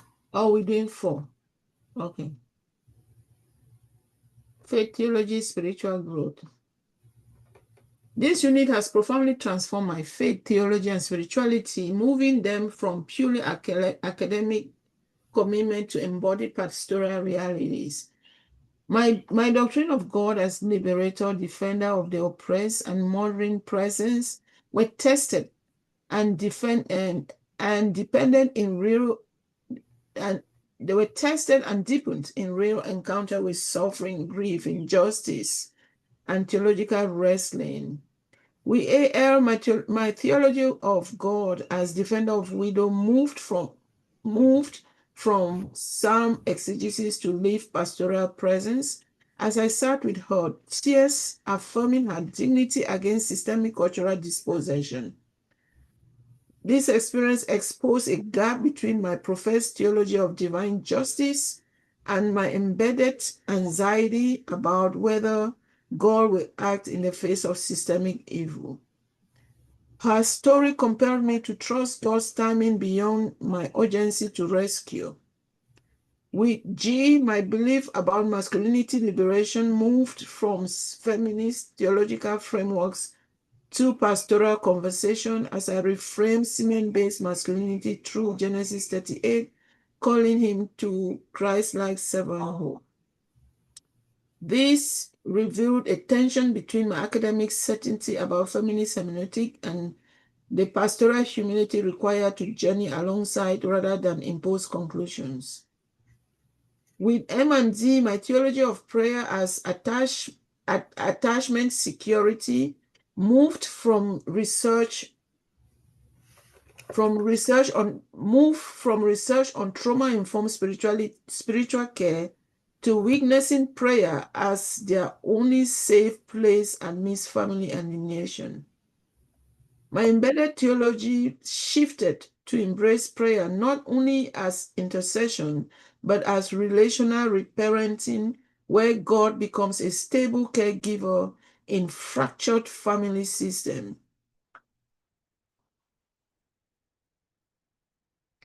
With K, my doctrine of lament as prophetic resistance became embodied theology.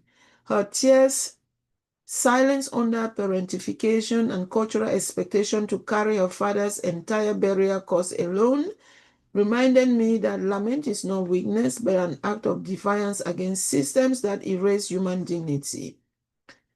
My Afrofeminist theological commitment moved from classroom lectures to pastoral empowerment as I validated her grief as holy and her tears as prophetic speech. Throughout this unit, family systems theory also became a lived theology. I began seeing alienation, cutoff, triangulation, and parentification not merely as psychological construct, but as spiritual wound needing theological acknowledgement and pastoral presence. This is in theology. Gap identified. This is still number 4. A gap surfaced between my professed theology of non-assured pastoral presence and my embedded theology of urgency to rescue. This tension emerged vividly in encounter with A.L. and K. While I profess that God alone is Savior, my embedded fear that inaction equals complicity drove an impulse to fix and advocate beyond pastoral role boundary. Recognizing this gap has deepened my prayer to embody patient trust in God's justice while courageously proclaiming truth. Overall, this unit is reshaping me into a pastor chaplain whose embedded theology flows seamlessly from an academic context to embodied liberative presence. My spirituality is becoming an altar where lament is honored, dignity restored, and God's liberating love proclaimed without fear. And 6,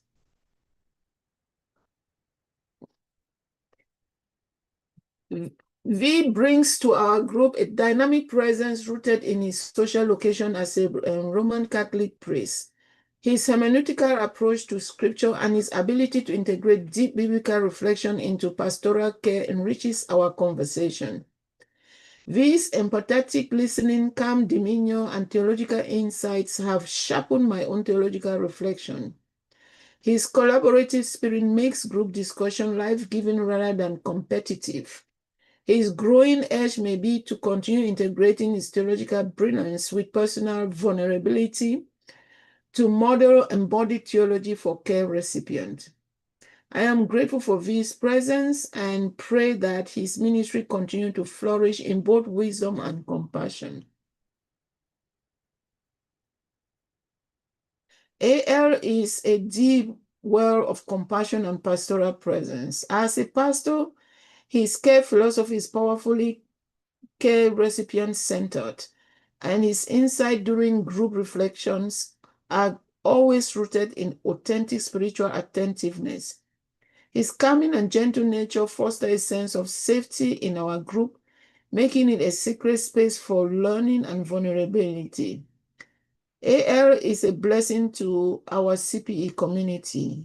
His feedback is thoughtful and trust-filled, offering affirmation and gentle challenge that helps us grow.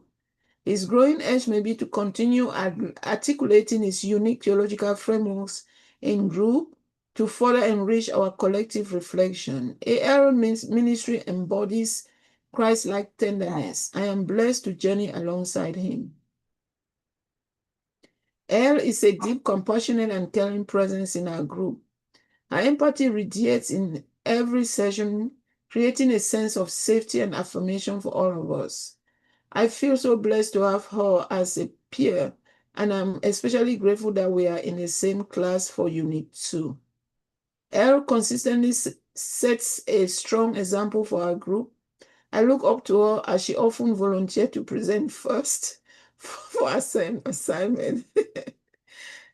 Setting a good pace and modeling courage, clarity, and preparation.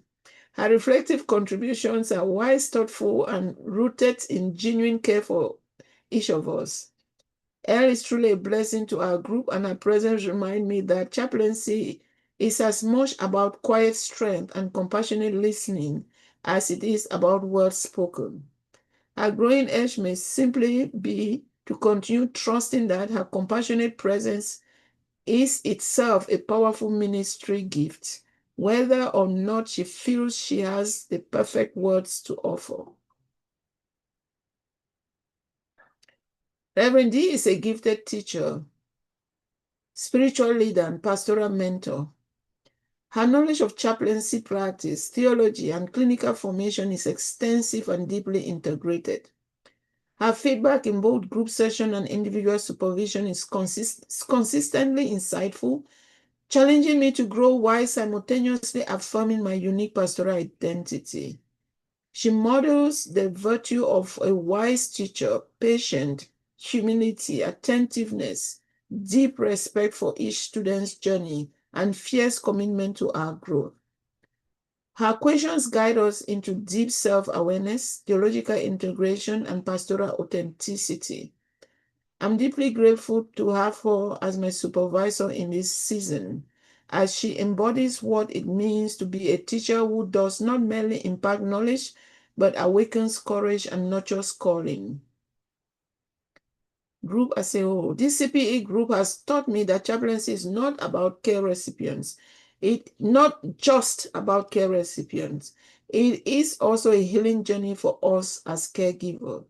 Effective chaplaincy requires attention to our own wounds so that our presence is grounded in healed wholeness rather than hidden brokenness. I am grateful for this secret community of learning, truth-telling, and grace. Other comments. At this point in CPE, I am deeply grateful for the transformative integration of theological reflection, clinical method, and pastoral presence that this program offers. Each week has been a journey into deeper spiritual authenticity, courage, truth-telling, and compassionate accompaniment. This unit has affirmed for me that chaplaincy is a vocation of secret presence, requiring not only theological knowledge and spiritual maturity, but also profound emotional self-awareness, cultural humility, and embodied justice. The structured reflections, verbatim, supervision session, and peers feedback have created a rhythm of accountability and growth that is both challenging and deeply life-giving. I wish to express my profound gratitude to Reverend D and my peers for creating a learning environment marked by courageous vulnerability, theological depth, and communal care. This CPE journey is shaping me into a pastoral caregiver who not only tends to the tears of others, but also bring my own wound to God for healing, trusting that in this mutual transformation, the liberating love of Christ is revealed.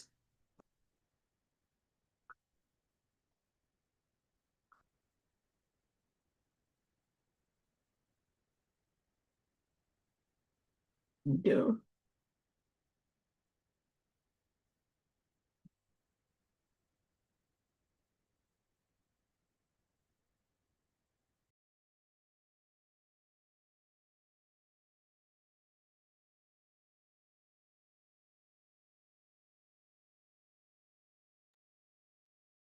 Let me breathe.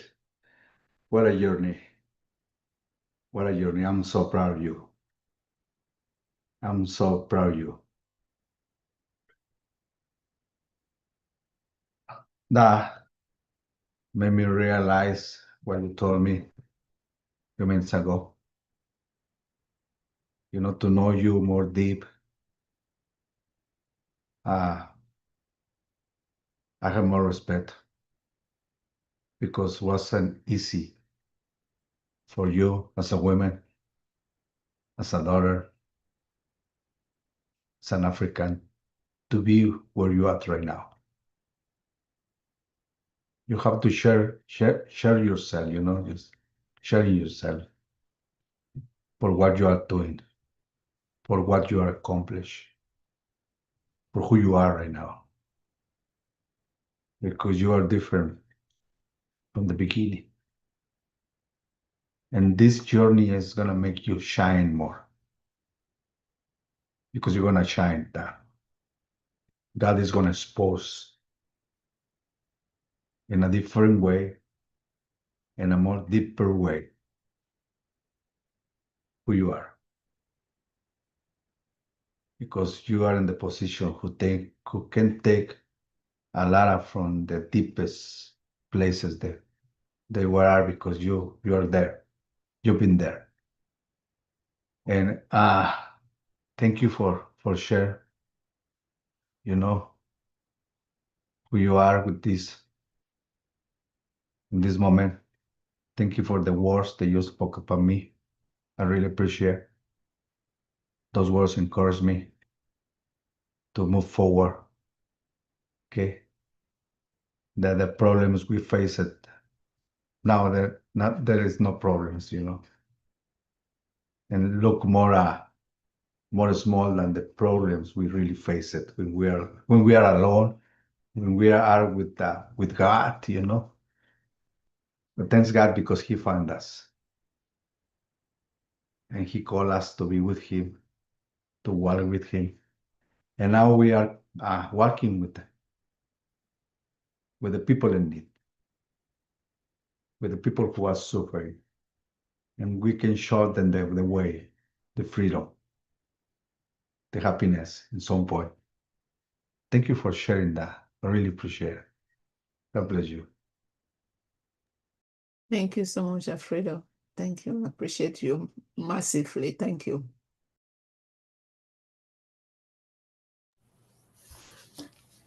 Alice, I like your evaluation, and I like how you have grown and how you journey with your care receiver, and I think you did have a tendency to fix, but I think you've grown and you've stretched and you've changed in that area, and you walk alongside of them, and you help them, find their own agency, and you have a rich background, a rich history. You professor, all these things that you do, and you bring all that to the group, and all the things that you talk about has been very helpful for me, and I appreciate all your wisdom, and I thank you for what you said about me, your kind words, and the growth area that I need, and I will definitely take that to heart and try to walk in that. So I appreciate you, and I appreciate being in this group with you. Um, I'm gonna miss next unit with all of you, but it's gonna be okay. We're gonna be all right. But thank you for everything. Thank you so much, Lisa. I hope you unit 4. I am in unit 4. No, unit is it unit 4? Unit 4. Yeah, I'm in unit 4 with you. We're in the same class. So right. I hope so. then I always say, don't look ahead, but yeah, we'll look ahead. Hopefully that now. Thank Right. you so much. That we journey this whole journey together. Thank you so much. Right. Thank you. Yeah, are some people making some preemptive announcements? I didn't get that, but I didn't hear. I don't hear on Thursdays. So thank you, Alice. In this cohort amongst our peers, most of us struggle with marrying the two dimensions of pastoral and chaplaincy or spiritual caregiving. But you and Donna have 3 dimensions to it: the intellectual / academic, then the pastoral, then the spiritual, chaplaincy angle. So I don't envy the both of you, but that means you've brought so much, to the mix, and we are benefiting from it. We are seeing it, especially from you, Alice, one of us, the way you can weave through the principles and the concepts that are very key to what we do. So I'm learning, and I suspect all the others are equally, gleaming from what you bring along. So thank you for being ready and available and open to share with us your rich intellectual depth. And I enjoyed the way you x-rayed all that, taking us through the route of your presentations, those encounters you brought in your verbatims, and the analysis you gave to each and every, showing growth all through. So, and the frank opinions you gave, like a consummate professor and teacher. And thank God for the plus plus that we all had from you. Thank you.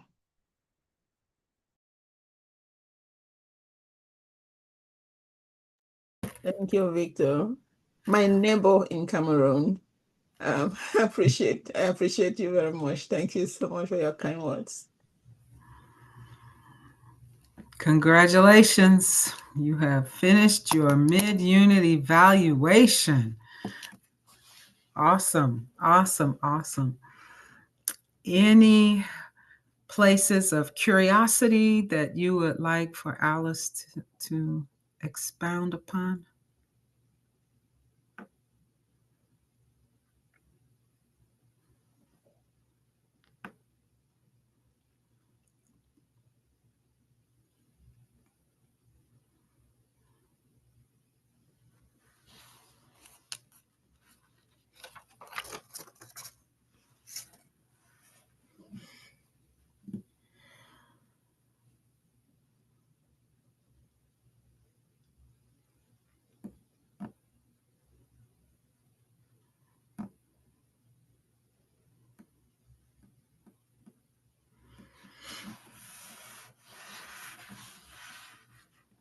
I love the way you describe your journey in many places throughout your evaluation, even in the way you capture your outcomes, and certainly your weekly reflections. And I've shared that with you before.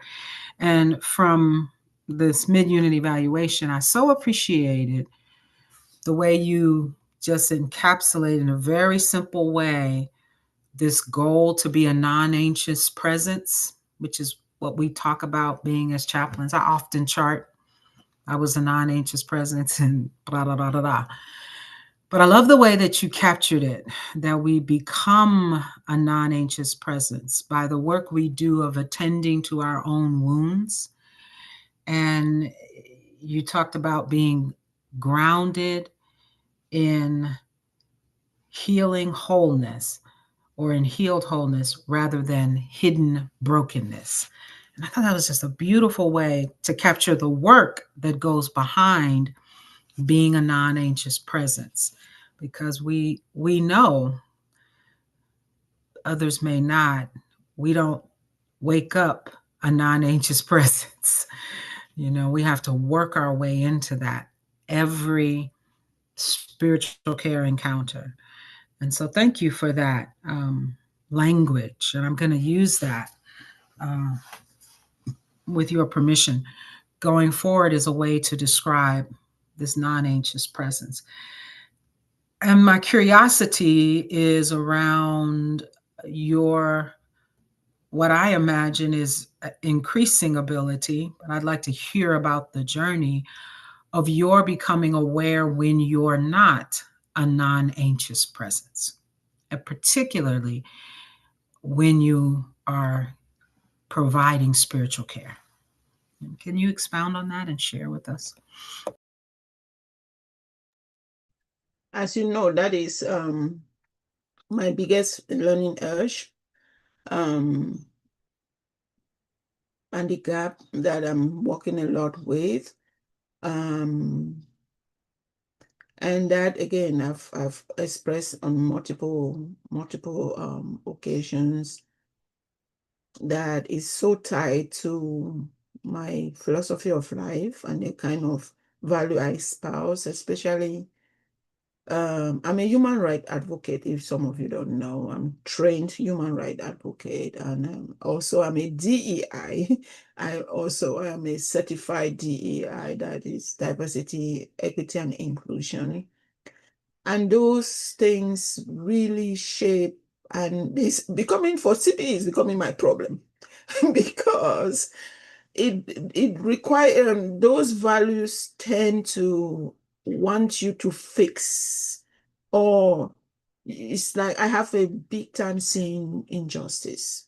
So it's hard for me in those moments to become non-anxious because something in me is being attacked in terms of some sort of in something that is injustice of multiple levels and systemic injustices. So in situations, especially the caregivers that I've have, because again, I work a lot in community, are people who go through traumatic experiences, and all of these are shaped by systemic injustices, erasures, silencing.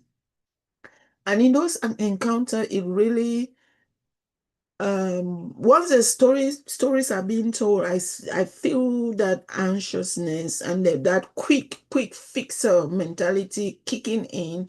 But what has really been helping me is the pause. And I don't remember who in our group really was. I don't know whether it's a spiritual reflection that Lisa had or something, but something in our group that we shared about just pausing. And this pause might look awkward, which in the beginning was awkward, because, for instance, like AL, she was talking and I just paused. She's expecting a response. I couldn't answer because if I did answer at that time, the fixer will answer. And I paused. And the pausing allowed me to think, okay, in this thing, this is a pastoral care chaplaincy. This is not an advocate. I'm not a human rights activist here right now. So it is those pausing moments and the breathing moments. And it's funny because in an encounter with one of Kay, for instance, I invited her. She lamented on and on and on and on and on. And I did the breathing exercise with her. And that breathing exercise was for me. But I use it as an opportunity for us. It was really for me because if I didn't breathe, I know what I would have said. So those little things, again, sometimes, and that's why I say my learning urge is to really learn more those things that will help me not to become this anxious presence, right? Not this thing that will help me not become the rescuer. Just little things that help me not become the fixer, right? So again, those have been the pausing and the breathing.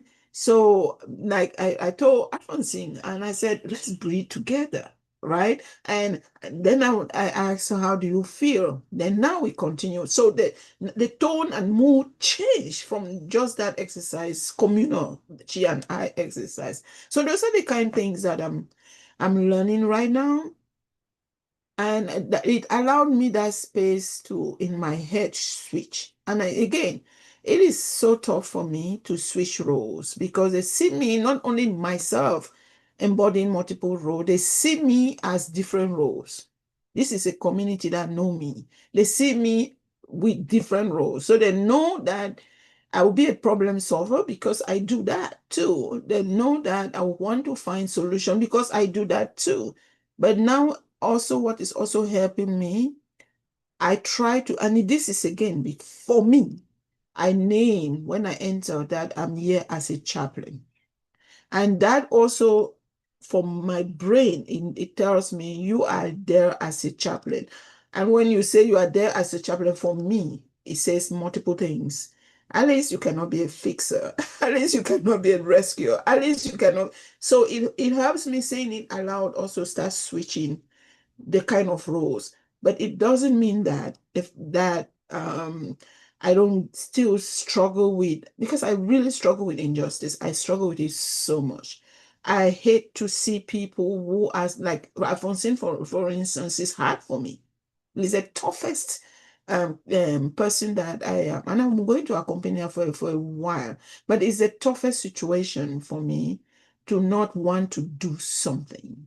For a woman that has been dispossessed, both by inheritance law, erased, her identity being erased by in-law, the silencing, and by this group of men and even the elderly women, that is a situation that is so hard for me. I'm praying with God every day because it's hard not to wear that hat, the human rights activist hat. And again, this is where I really will need also help from the group, because I'm a human rights activist. I cannot not advocate. But how do I move from chaplaincy, remove that out of chaplaincy, and become a human rights advocate for Alphonsine? That is, I really will need help also, so that my rules are integrative but not compartmentalized. How can I do my ministry in a more integrative role without erasing one part of me? In this situation, for instance, I am the more equipped person as a human rights activist to help her with the situation she's going with in Cameroon, to find ways to help her so that she regained the inheritance of her brother, of her late husband, for the sake of her 5 children. This is woman, she is very economically very vulnerable. So I want to be able to do that. So I think those are answering your question, but answering your question also lead to my problem that I would like the group to help me. How do I integratively navigate my identity, these multidimensional identities, while being faithful, authentic to my role as a chaplain?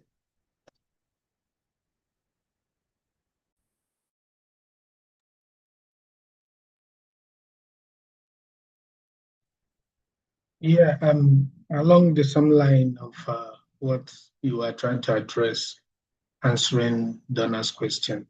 Like when you, can you categorize it as an anxious presence or a non-anxious presence? When you went to be with a family and you found yourself spending nearly the whole day with that family. So how would you categorize that, visit?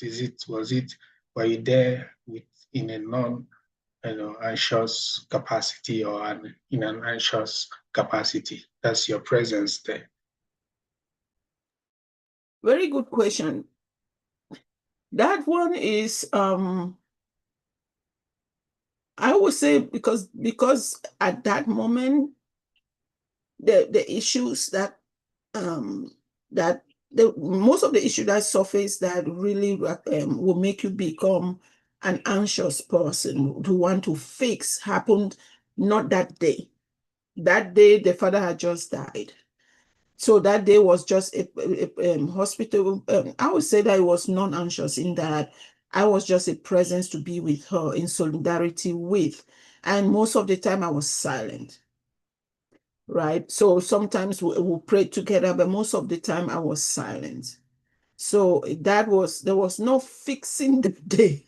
There was no situation that they had to fix her. There was not that what didn't happen that day. It was not a different time. Yeah. But I would categorize, if I want to use specific category, I would say it's non-anxious on that day. But it was boundary crossing in that the boundary of self-care was breached, and in multiple boundaries were breached that day, right? So with something I really learned for group discussion, I think it helps me. That's why I really love our group, because it's a group that allows that we can be absolutely vulnerable, nakedly vulnerable, and get help. That really helped me to think something which I think, oh, this is this superwoman. She spent the whole time with this woman. But then again, from a hidden perspective, I am suffering because I needed rest, right? That this hidden wound is there that right. So yeah.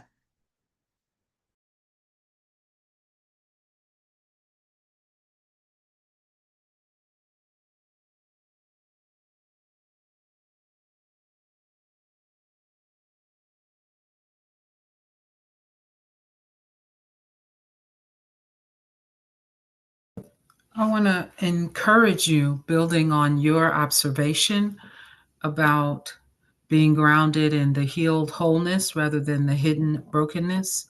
I want to encourage you to consider the both and as opposed to either or, and that we bring hidden brokenness as well.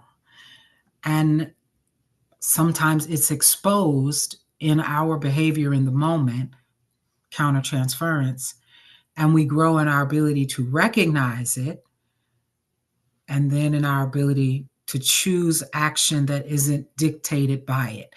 But we're not healed, we're still broken. So I want to invite you to give that grace to yourself of both and. And so maybe you're wearing all those hats at once. And so now, how am I going to emerge in the midst of all these hats on my head? And I hope you hear that the group is with you in your journey, and the myriad of roles you have and of expertise and expectations, cultural and personal, some spoken and some hidden. So thank you.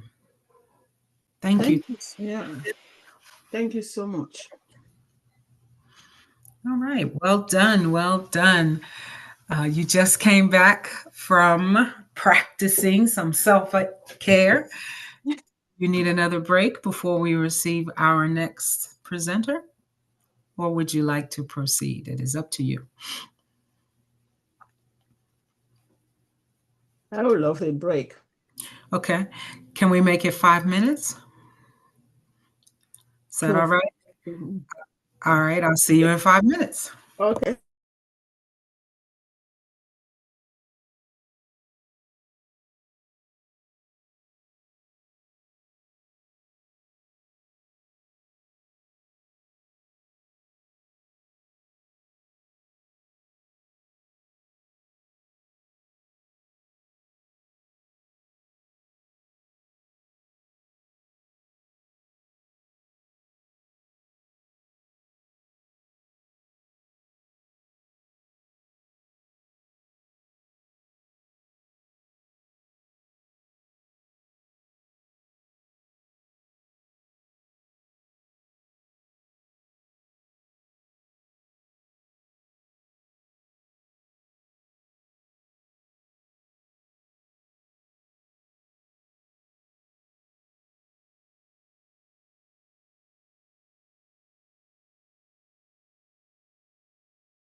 They said I was here first.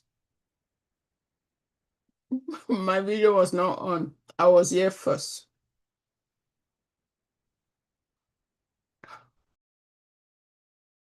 Is she frozen?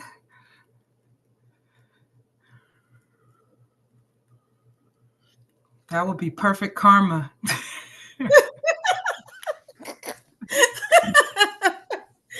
I'm trying to share, but it won't let me. It won't let you. That was karma.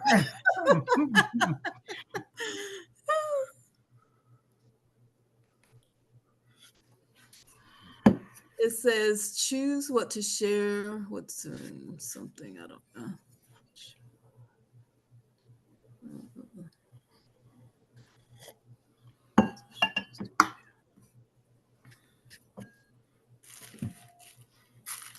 Something happened there for a second, but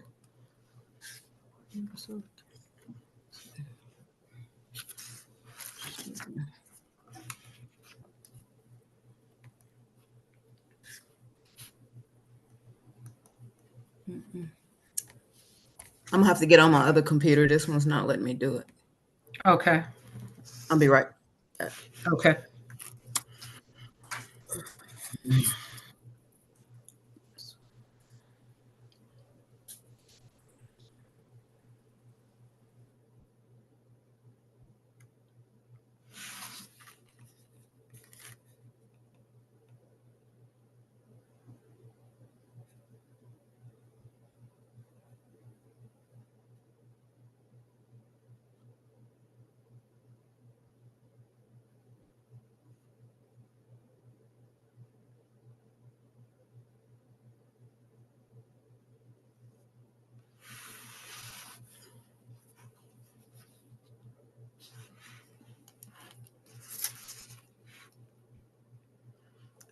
Alfredo,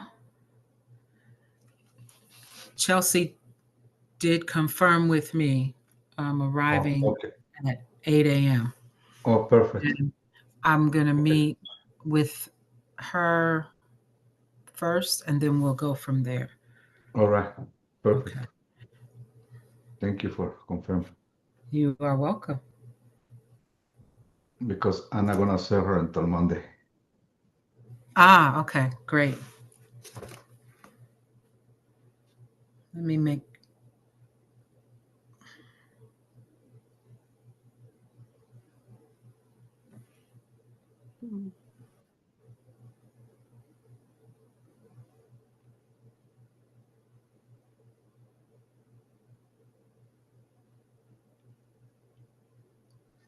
Are you ready?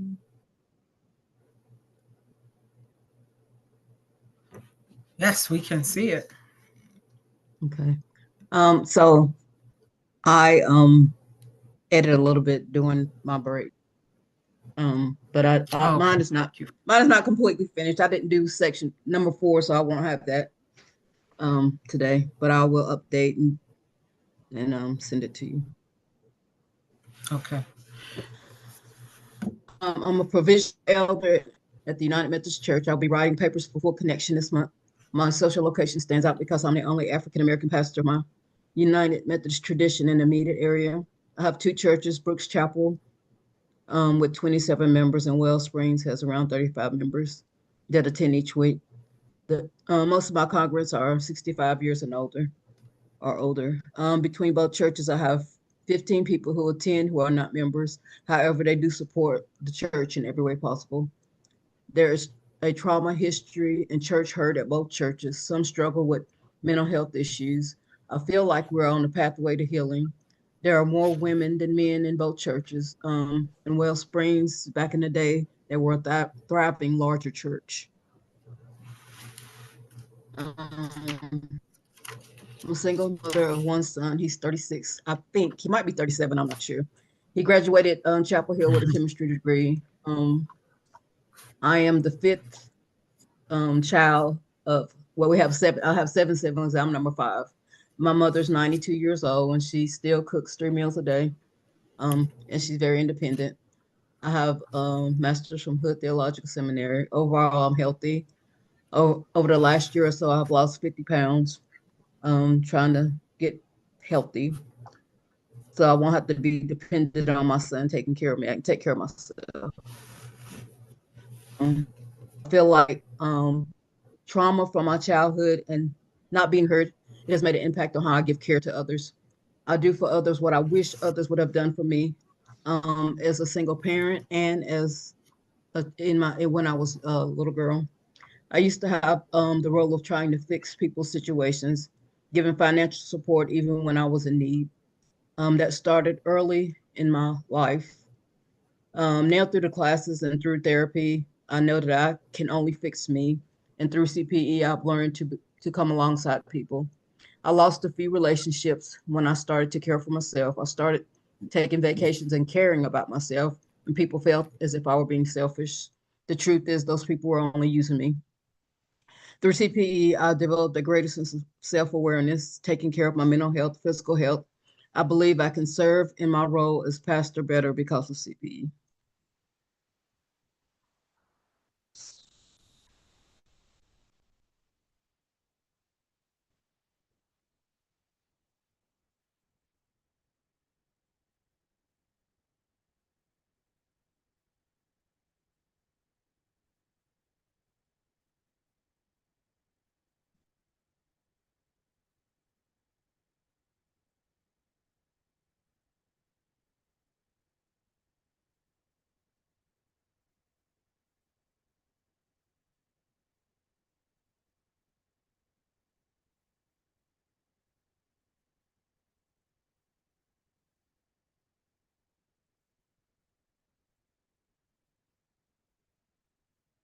Okay.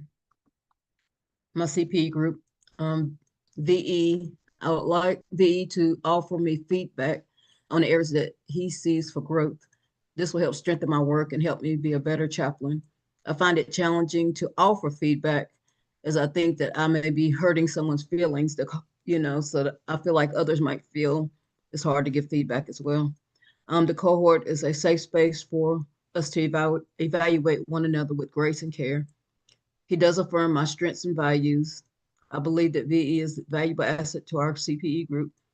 He has a rich, strong, diverse background that can benefit me as a chaplain. I believe care recipients will find a way forward with a chaplain like VE.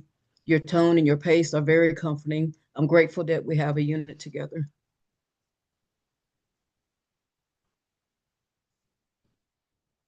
AD needs to continue working on self-care and establishing boundaries. I believe that she is headed in the right direction. I want her to know that she's essential and she should make herself a priority. AD has grown significantly since Unit 1. In this unit's verbatims, you can see that she has worked hard not on fixing the care recipient, but instead helping them find their agency. She has a rich and diverse background, and she brings skills to the group that have helped strengthen me as a chaplain and a pastor. This is our second unit, and I appreciate the wisdom that I have gleaned from you.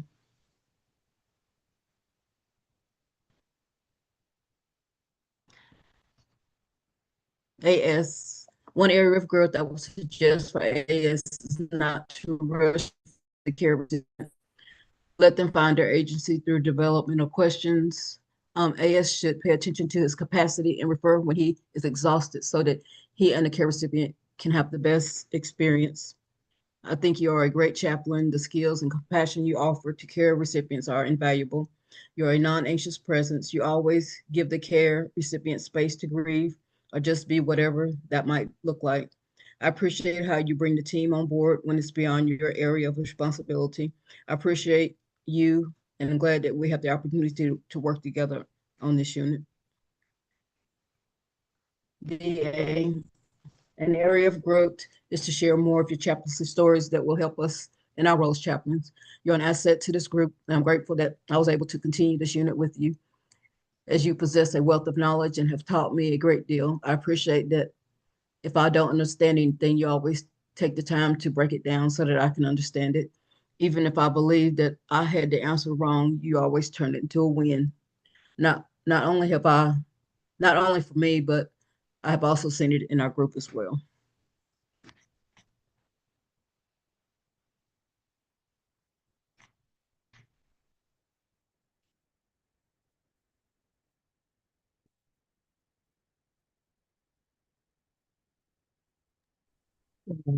Lisa,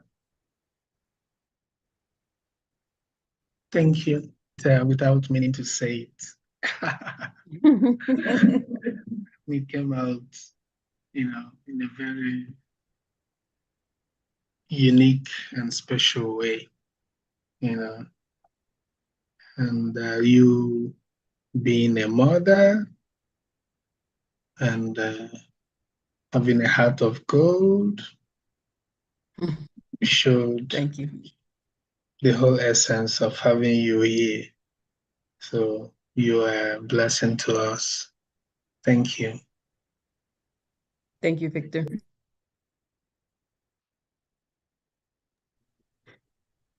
As I've made it very, very clear, I'm open.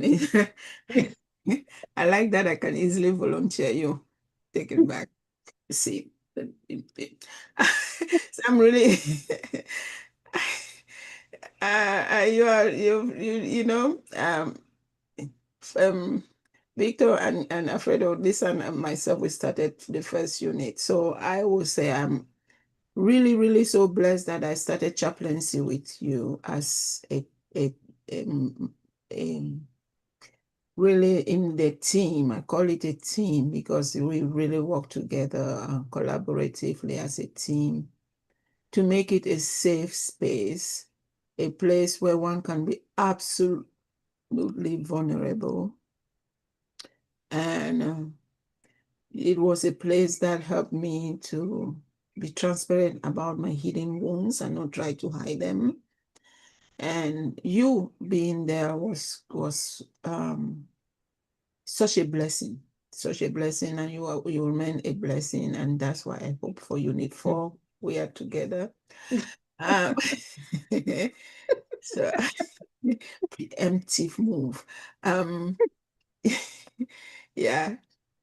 Thank you for your comments about me. I really appreciate your journey. I feel like I'm knowing you more and more, your story more and more. You're becoming more and more vulnerable, and I can see you becoming more and more again.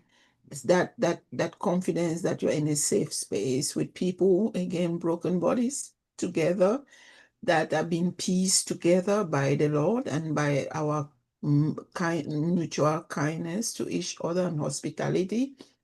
So I can see a lot of that. So I really appreciate you. I appreciate your comments for me.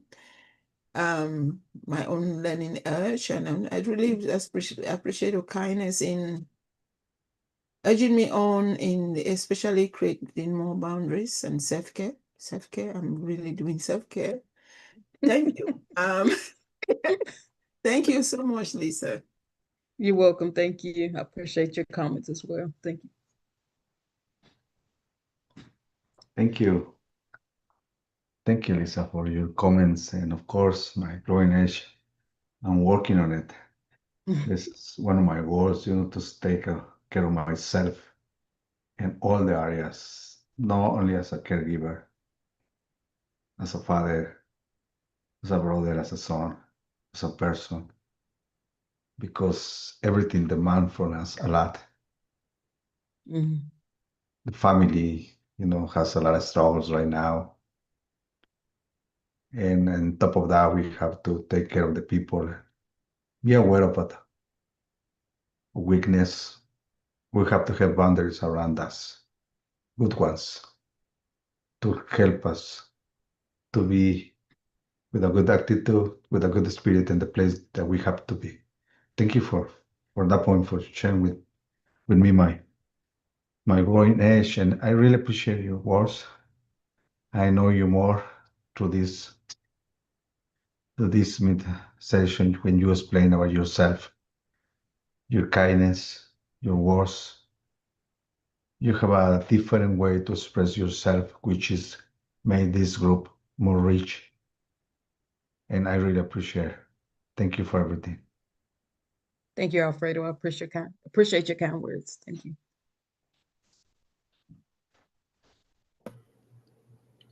Congratulations. Minus what you have to do for number 4. Which you have done some of the content, by the way. You did cover some of the content. You Okay. have finished your mid-unit evaluation. Hey, Whew, exhale. Very Thank good. God. Yeah, I appreciate that each time I've been able to experience you sharing these mid-unit evaluations and final evaluations, you share a little bit more about yourself, and the vulnerability just seems to increase as we go along. And I really appreciate that, and I think it models for all of us an opportunity to,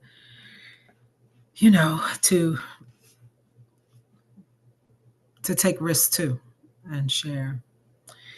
And I appreciate your invitation to me to share more. I think I share too much. So I'm gonna reflect on that, on how to do that, and take that feedback seriously. And I want to invite, if anyone has any curiosities of anything they want you to expound upon, to do that. Yeah, And sorry. Okay. oh, Donna, mine is like we've identified properly where we are. We are is our you know sacred space is our safe space, yes. And uh, there was a question. This is for you. I think it was a verbatim, and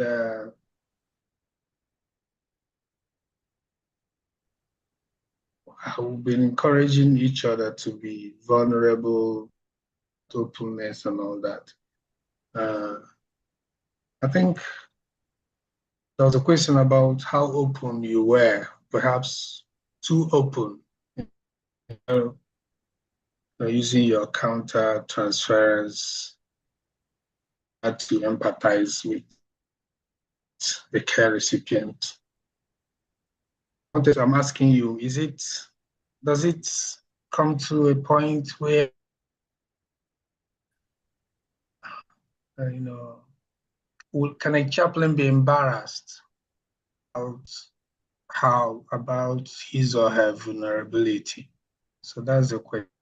I don't know if I'm coming across properly. So Lisa.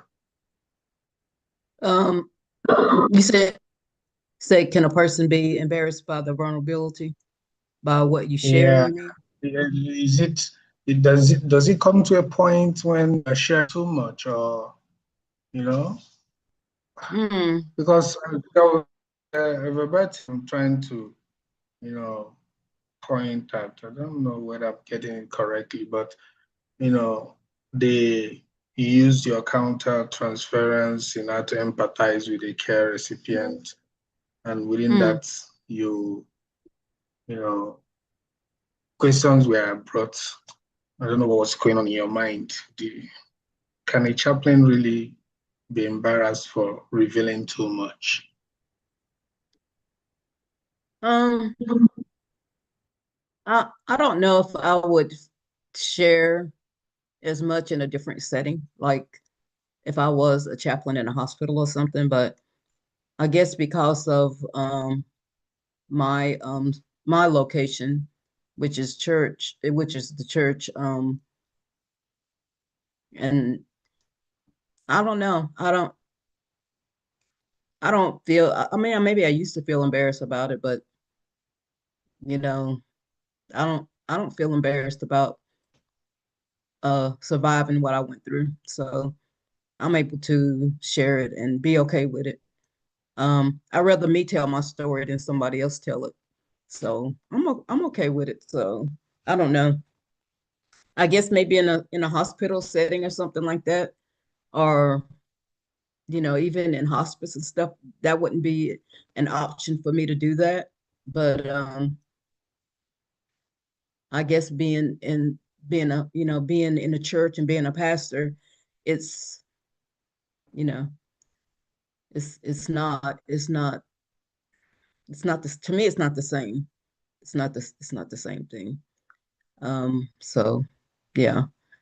Um, I don't know.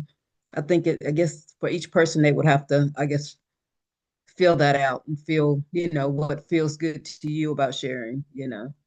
Um, but I've kept it in so many years, that it was like a trap and it was killing me. So um I don't know.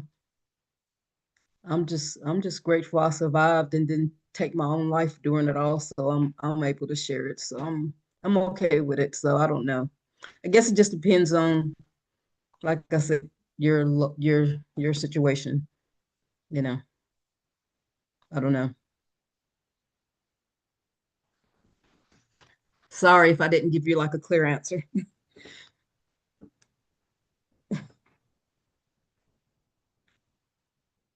I want to just extend the invitation to Victor's question. I had a little bit of a difficulty hearing it, so I'm more interpreting it from Lisa's response and just open for conversation. What is it that we know about sharing our personal stories when we are providing spiritual care?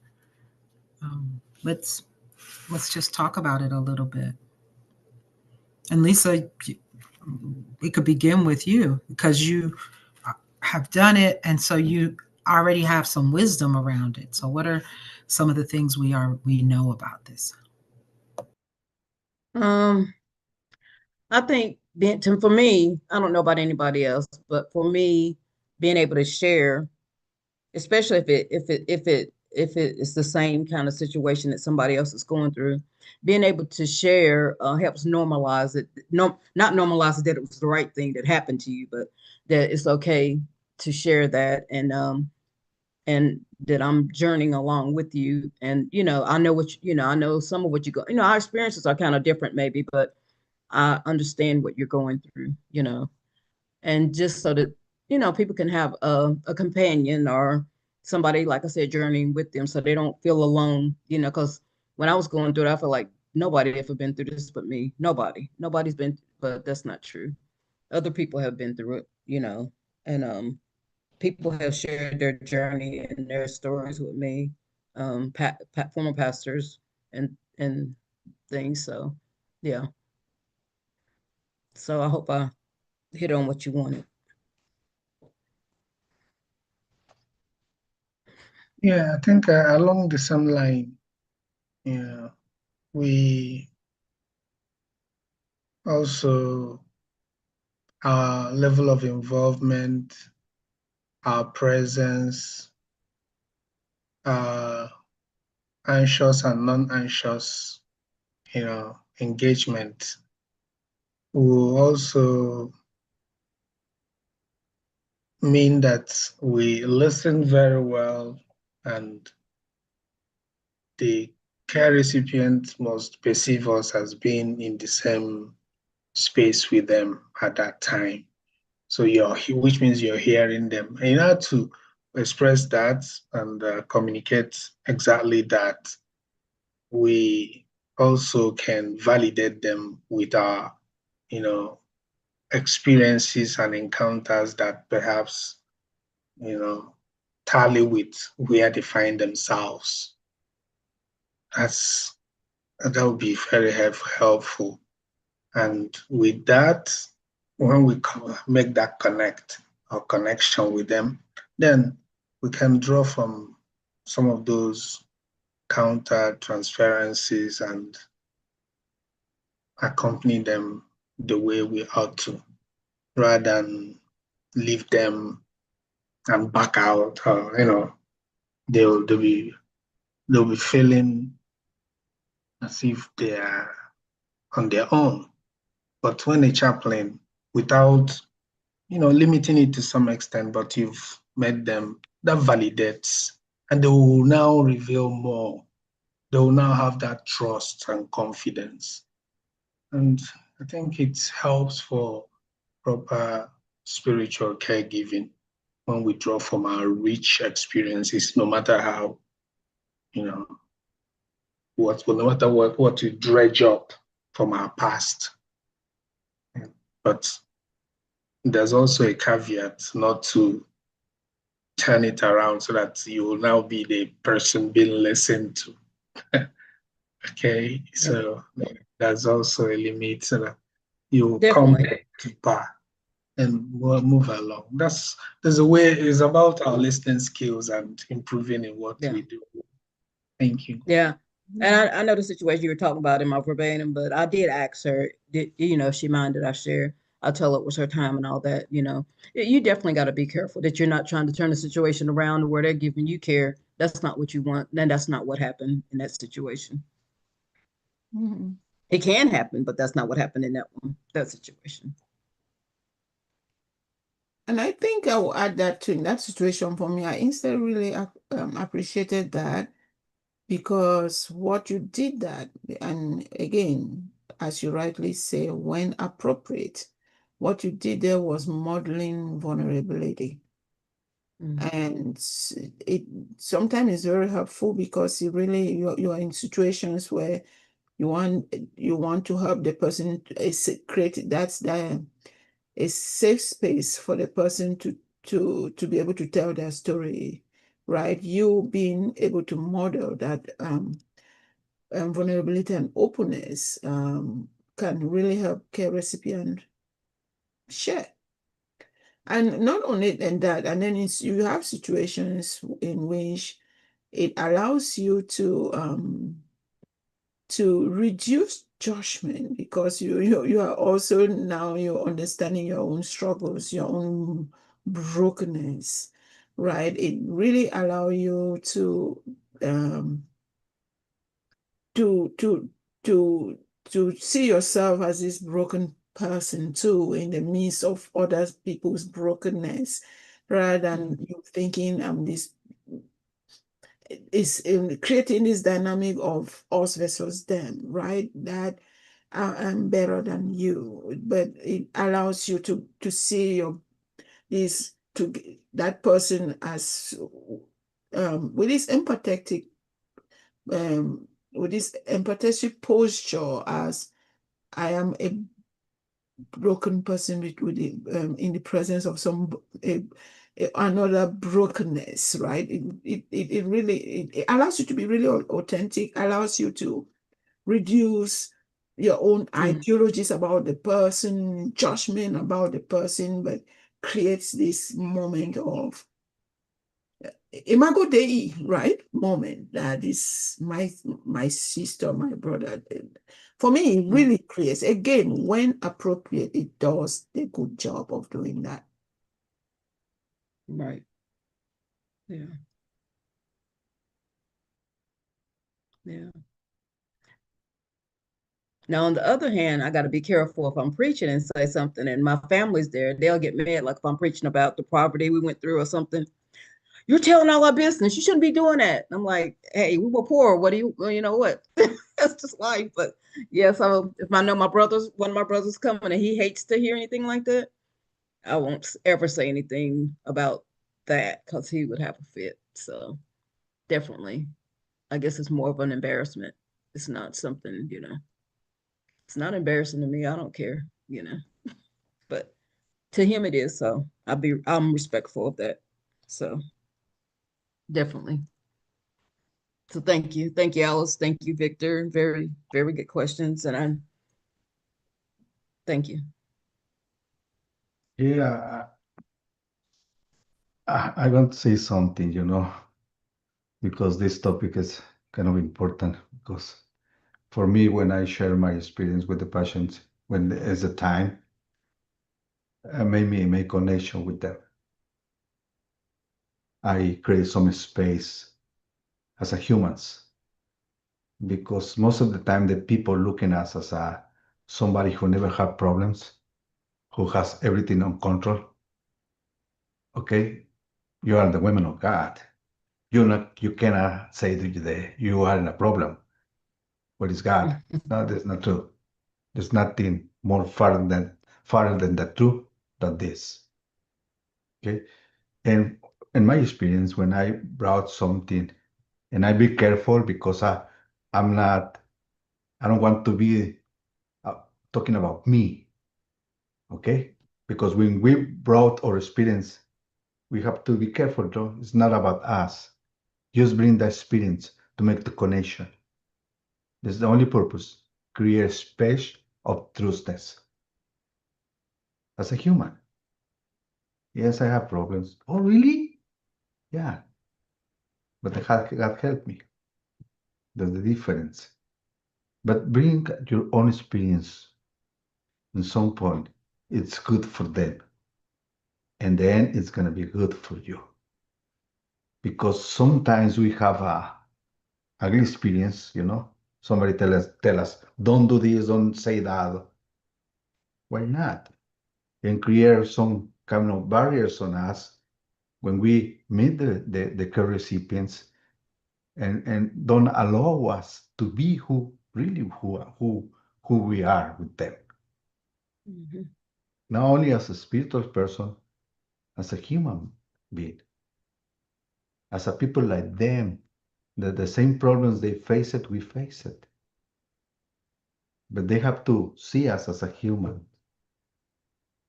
And when you bring the experience that you have, the way you walk through, or the way you cross the area, or whatever you can call that, and be in a place where you are right now, help the people to understand. And creates a comfort for them. They're gonna trust in you more as a human. So it's nothing, because I remember when I convert my life to Jesus, all the preachers say the same thing. You say the right word and everything is gonna change. You don't say, that you have needs, like in the church. Everyone say, how are you? I'm being blessed, even though they are broken. How you gonna help them if they do not say they are broken? How are we gonna help them? How are we gonna know it? We have to say, hey, I need help. I say that. Even in my church, I need help. And somebody help me. I'm human. Mhm.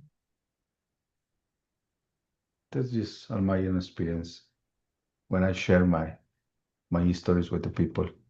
I know that it's not about me, it's about them. So I don't put too much emphasis on that. I just try to create connection and that's it. As soon as I create the connection, I forget about me and I focus up on them.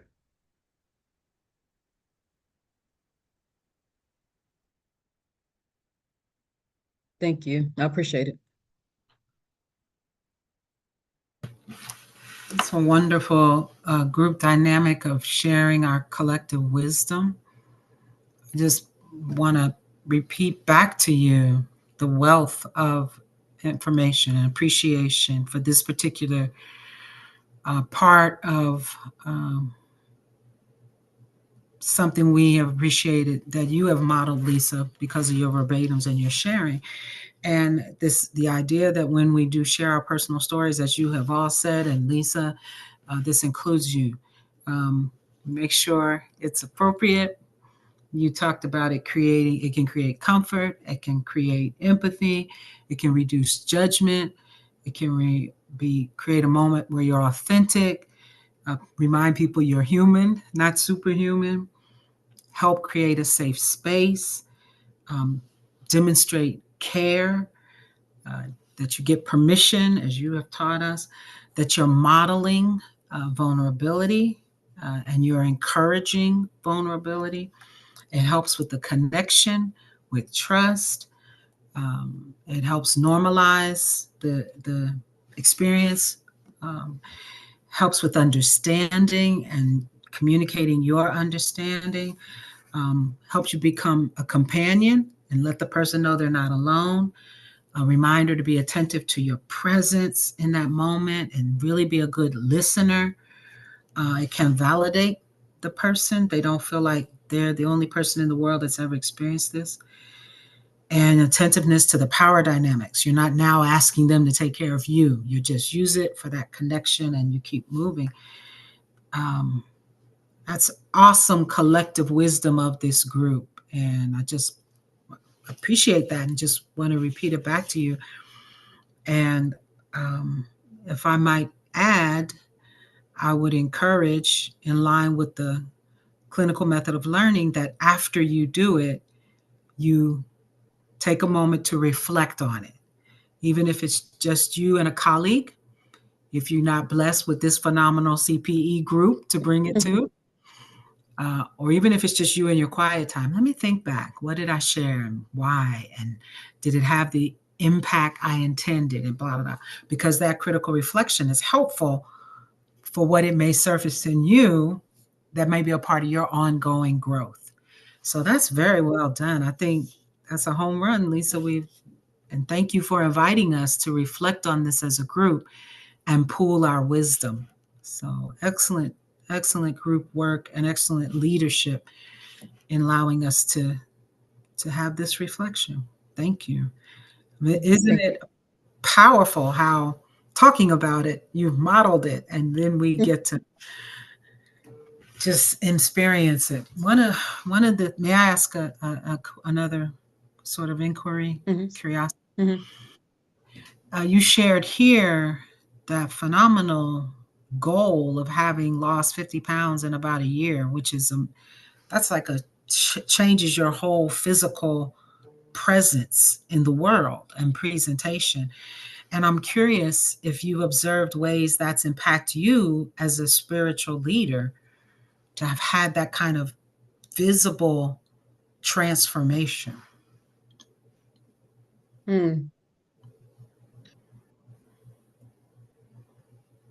How has the weight loss? Yeah. I'm not sure. I've never really thought about that, but I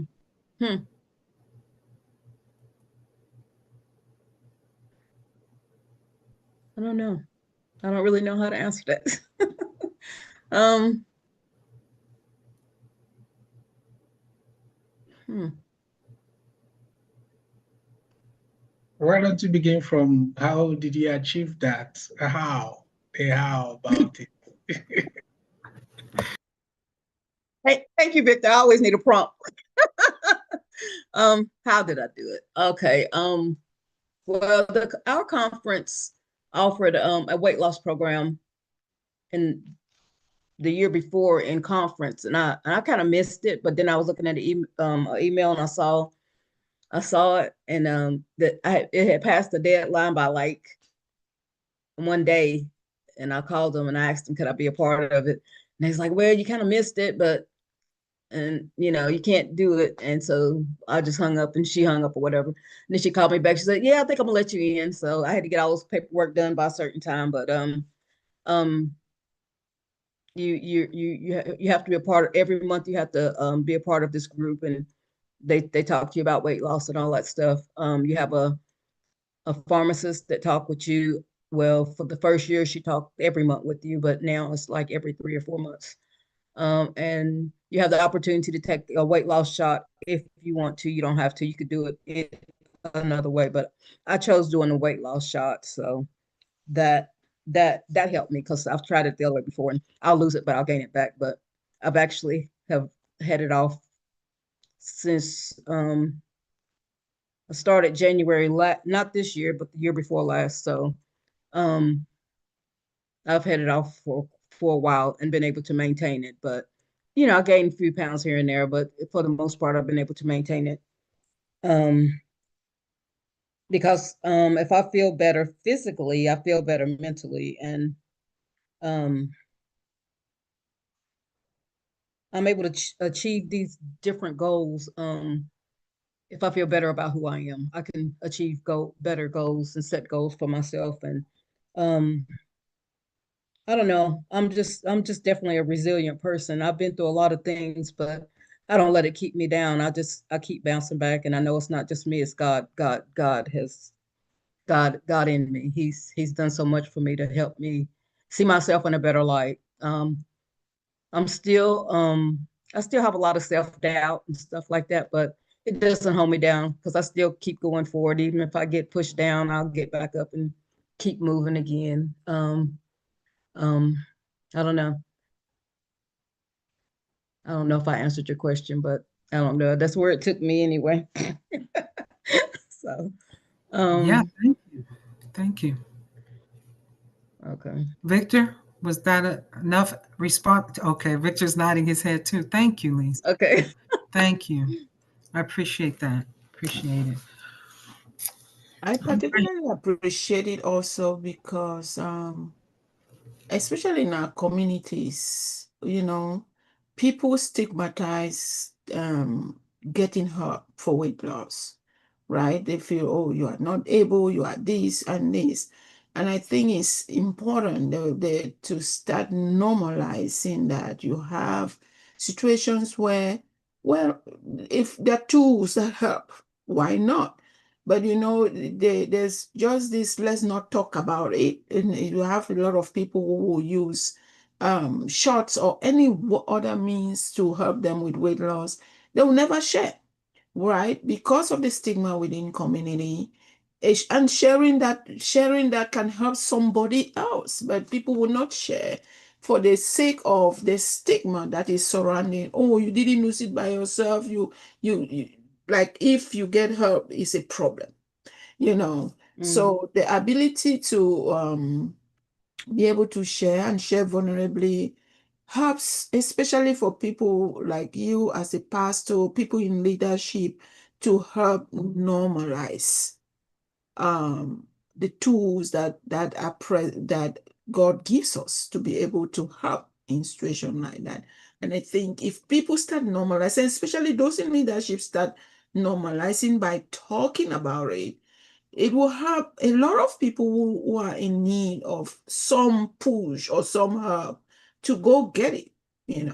So thank you for that vulnerability, for sharing. thank you. I appreciate it.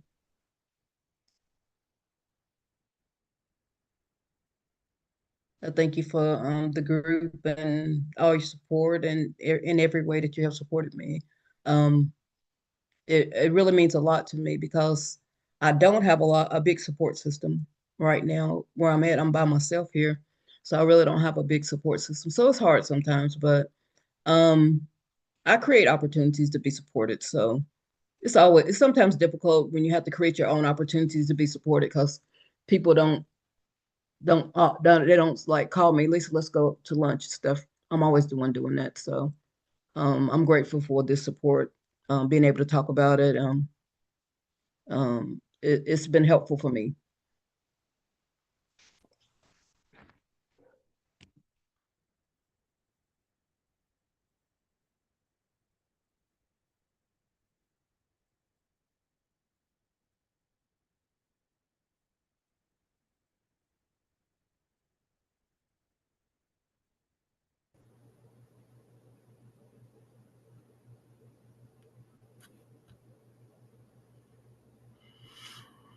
All right. Are we done with Lisa, who wants us to be done?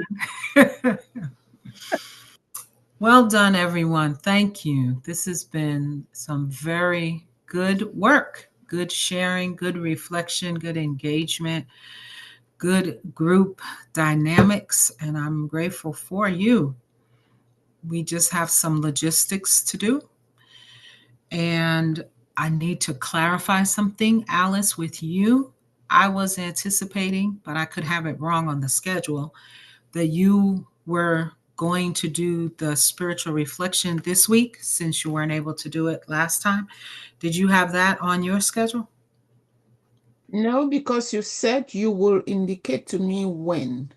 I actually did ask if I could go this week. You said you would tell me when. Yes. Okay. My apologies. I meant for you to just switch it to go this week. Okay. So now we know. So we just need to You want me to go next week? So that I have clearly that I will.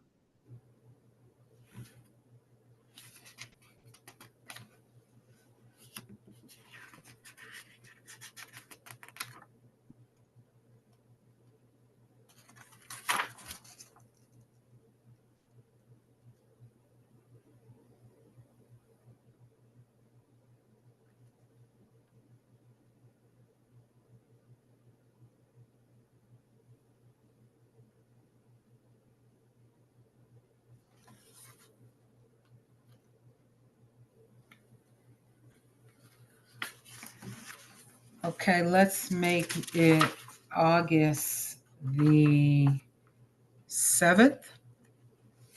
We'll make it August the 7th. The 7th. That is that a day where you're sure you're here? I am here. Okay. I will be here. And even if I'm not in California, I'll be able to, I will attend. You're not, it's not a day where I'm planning to miss class. Okay, excellent. So we'll make it August 7th. Thank you. I'm glad I clarified that with you. Let's 10 minutes and we'll come back and do logistics and have some time for IPG. Okay.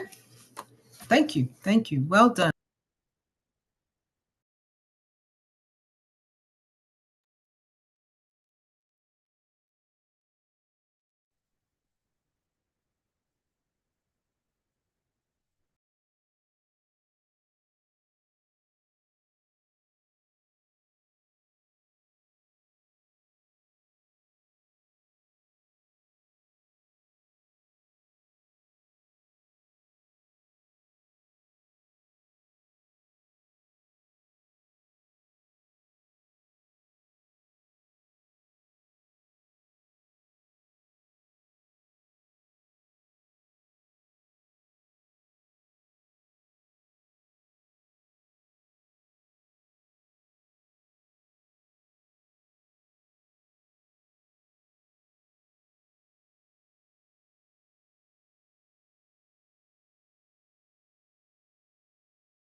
All right, we're all back.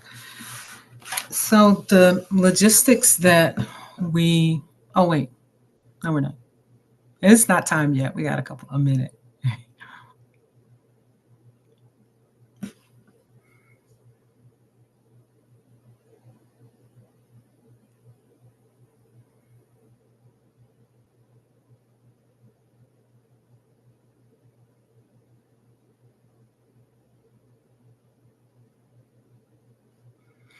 Okay. So the logistics we want to work through is how we're going to handle the presentations on next week. And the text we're looking at is Creating a Healthier Church by Ronald Richardson, which is a really helpful book for us because it talks about systems in a very approachable way. It really lifts out dynamics of leadership, of triangulation, of cutoffs, of anxiety, emotional reactivity, both individuals, congregations, and then systems. So it's really a helpful resource for CPE. Doesn't necessarily, the title doesn't necessarily convey how excellent and simplistic approach access it affords us to family systems. And it leans towards being a non-anxious presence as opposed to a pastoral leader who is a fix-it person. Having said that, we have some options that are before us. I'm aware that Alfredo would like to uh, facilitate our discussion and understanding of chapters 1 through 3. And Lisa, that heart of the middle of the book is what I think you have worked with a lot. Chapters 4 through 6, maybe even 7, but I'm going to not give you too many chapters. But how do you feel about that? 4 through 6? Okay. And I want to have an hour. Each of you have an hour. So you'll have some time for discussion and engagement of the content. And that leaves chapters 10 through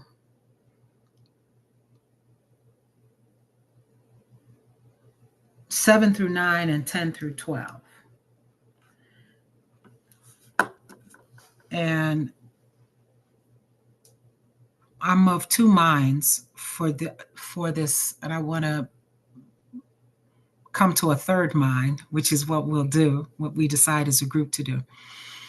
On the one hand, I do think presenting, particularly chapter 7, reactivity is more than reacting, and the 4 functional styles of congregational life are helpful.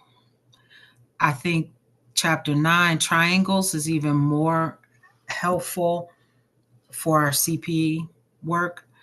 So I'm thinking that instead of just going 7 through 9 to maybe cherry pick a little bit those chapters that particularly speak to us in our spiritual care work, that's one. I'm also open to someone facilitating something else that they have some expertise in. And so at this point, it's Victor and Alice, but I'm also aware already that Lisa's drawing on her experience of already using this text. So, for example, Alice, you've shared that you've been doing some work in trauma-informed care. And it may be very helpful for you to have an opportunity to share with us in group that what you've learned from that trauma-informed care work succinctly digested for a CPE group. That may be helpful to do. And then Victor, when I think about your goals around theory, rather than you just kind of doing chapters 7 through 9 or 10 through 12, I think it might be helpful for you to look maybe at chapter 8 and 9, maybe even chapter 11, because they do focus a little bit more on theories that could be helpful for you. It's okay, in my opinion, that we don't cover every chapter of the book. So that's my thought. So we could just divide up those remaining chapters, Victor and Alice, between the two of you, or we can step aside from the book a little bit, or we can cherry pick chapters that particularly will get at some of your learning goals. What is your pleasure? What's your thoughts?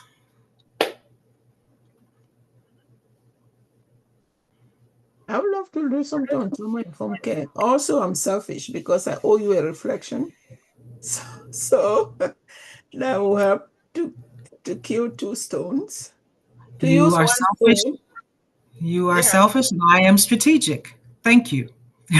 So Victor, that leaves me that is- with 8, 9, 11, right? no, No. no. Alice is not going to do any chapters. So that leaves you to select from chapters 7 through 13. And Okay. I think it would be helpful to keep in mind your goals around learning some more theories and systems.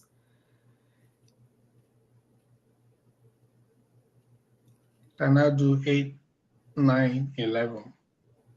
That is triangulation and 8, 3 triangles, the 4 9. functional styles, and Yep. assessing the condition, emotional systems. 8, 9, and 11 would be good, or 8, 9, and 12. And I, either of those fit with your learning goals. 8, 9, and Okay. 11. Okay, great. So you'll do 8, 9, and 11. And Alice is going to share with us on trauma informed care. And any other questions or feedback or thoughts? Alfredo and Lisa have already weighed in a little bit. So that's why they're not jumping up for joy. They've already weighed in. Okay. All this next week. All of this is next week. All Okay. this is next week. And you'll have an hour, but create in your, I encourage you to create in your presentation time for us to discuss Okay. and talk about what you present. So I'll encourage you to not take the entire hour, but leave us time to ask you questions and engage the work. Okay. All right. I don't suppose you can switch the weeks and let us do verbatim and then do the book, or does it have to be this week? Let's talk about it, group. Thank you, Lisa. Given that I'll be in Florida next week for 1 week, it will be ideal. I can do either, but verbatim, I think is easier than the other one.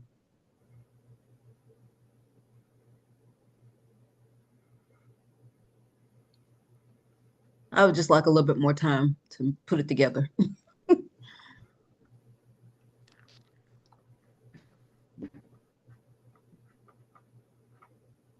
Victor and Alfredo, you have thoughts? My understanding what is being said, shift, leaving off the book and doing verbatim. Is that what you're saying? Switch the weeks, do the verbatim next week, and then the week after do the book. The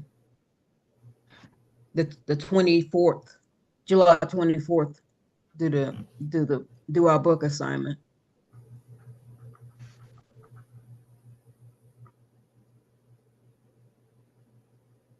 Alfredo? That day I have to do my spiritual reflection, but doesn't matter. Either way, wherever you decide, I'm open. I didn't hear the first part of what you said. Did you say I've already done something? No, I'm not. I'm just reading the book. I'm not started doing nothing. But for me, it's okay. Either way? Okay. Yeah, either way, I don't have any problem with that. Just I'm gonna emphasize the that week, the 24th, I have to do my spiritual reflection. Right. That part wouldn't change, right? Yeah. Victor? And I can give you next week my reflection because I have ready my reflection. You can give next week your verbatim, you mean? Or your Yeah, reflection? and my reflection also. Oh, okay. Got it. Thank you. Your spiritual reflection. Thank you. Yes, I can do both the verbatim and my spiritual reflection. Okay, because on the 24th, you're scheduled to do the reflection. So you're Yes, saying next week on the 17th, you could do your yes, reflection and your verbatim. exactly. Got it. Okay. So Victor, Yeah, did because you? in the time of the book, there is no reflection, right? In the 17th, there is no reflection. Nobody's gonna. Correct. Because I wanted Oh, yeah. on that Okay. date everybody to have an hour. Okay. All right. Victor, are you clear? As mud. I'm doing verbatim, right? Next week. Okay. Is that? That's that's the gist of it. You're gonna do a verbatim next week, and then the Okay. following week we'll do the book. And Okay. Alfredo knows that when we do the book, he's doing the reflection. By the I, way, is it interfaith reflection or spiritual reflection? Which one? What's the name? he is doing his interfaith spiritual reflection. Okay, good. Next Okay. week with the Next, verbatim. next week you just do it a verbatim. All right. No, I'm gonna do the verbatim and He's the going to do the reflection. reflection. He's got the reflection down. Yeah. Okay. All right. So it seems like as a group, we'd like to do the book not next week, but the following week. And next week, your assignment will be to turn in a verbatim. And Alfredo is going to do our opening reflection, our opening spiritual reflection. Now, I already had a kink I wanted to throw into the verbatim. And this is the kink into the verbatim. Please do your verbatim, submit your verbatim, but we're going to not read the verbatims in class as we have before, where you read all of the information. I need you to do the complete verbatim. But what you're going to share in class is you're going to just give us a summary and then focus us on the specific part of the interaction that you want some feedback on. Okay.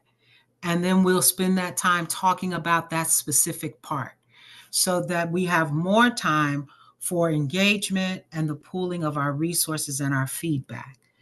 Now, I'm making this shift in the verbatim because I think our group dynamic is such that we can focus in and give each other some helpful information. So the pattern before of reading all of the verbatim is you don't need to come prepared to do that. You need to come prepared to just summarize and then focus us in on the part of the spiritual care experience that you really want us to give you some feedback on. For that portion, you may choose to ask people to read. You may choose to have us read the entire verbatim part, the dialogue part, or you may not. You may say, hey, I'm just going to summarize it. This is what happened. Let's talk about it. Okay. So let me just say it one more time. So when you present your verbatim next week, you're going to do your verbatim written as usual and turn it in. Please do turn it in on time to give me enough time to make sure that I can carefully read each one. All right. So if you have it early, please feel free to send it. In terms of the presentation in class, you're just going to summarize all of that other content that normally we read. And you're going to say, this is what I want you to focus on right here. My interaction when the patient said to me, my family raised me using Ouija boards and I'm having some spiritual issues. And then we're going to say, oh, let's talk about that. So we're going to have questions and some dialogue, and we're going to, or I began to pray for the person to be healed. And this was the prayer I said, what do you think about that? And we'll talk about it. All right. So we're going to focus our point of reflection. You may choose to have us read a portion of the dialogue between you and the patient or you and the spiritual care receiver. You may choose to have us do the whole part, the whole dialogue between you and the spiritual care receiver. That's your choice. But what we're not going to do is read all of the verbatim through. You're going to focus us and we're going to give you feedback and engage where you have focused us. Now, the benefit of please turning it in advance is we can read through it. So it won't be so hard to bring us on board. and we'll be able to give good feedback, right? And we may notice something that helps us address the specific focus area you want us to be in. Does that make sense?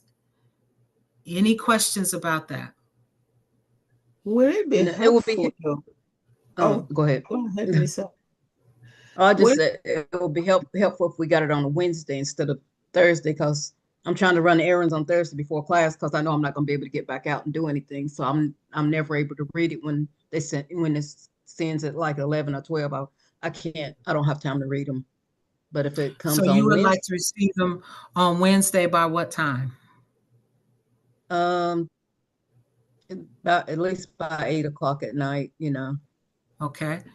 So I'm good with that. 8 p.m. is 5 p.m. Central Standard Time. Okay.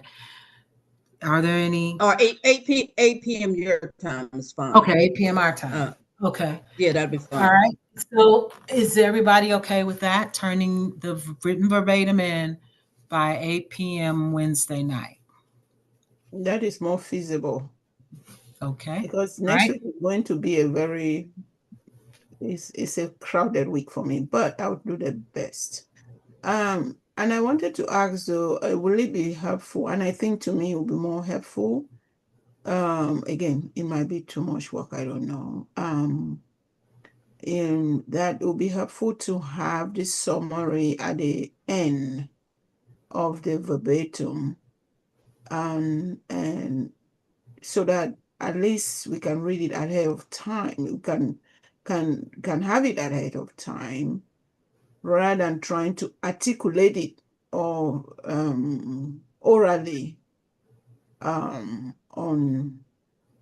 Thursday during class. At least for me, I will include my a summary, a concise summary, and my questions. It helps me that way visualize things in a very holistic, integrative way.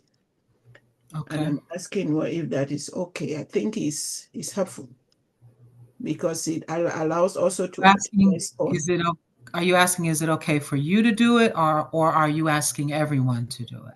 No. I cannot ask everyone. Everybody have their modality of writing. For me, Okay. it will be helpful for me.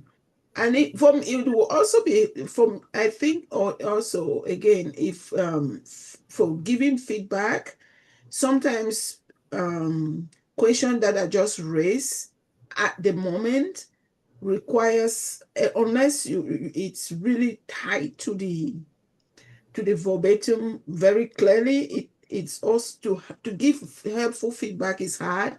To formulate an answer, ad hoc answer. If like me, I want deep answer. I don't just want to give an ad hoc question because it's at that time people are thinking of the child to at that moment. So that's me though. Okay. So I invite a deep breath in because a lot of parts are moving right now. And I want to be mindful that I don't want to move too many parts at one time. Any feedback, questions on what Alice is offering us?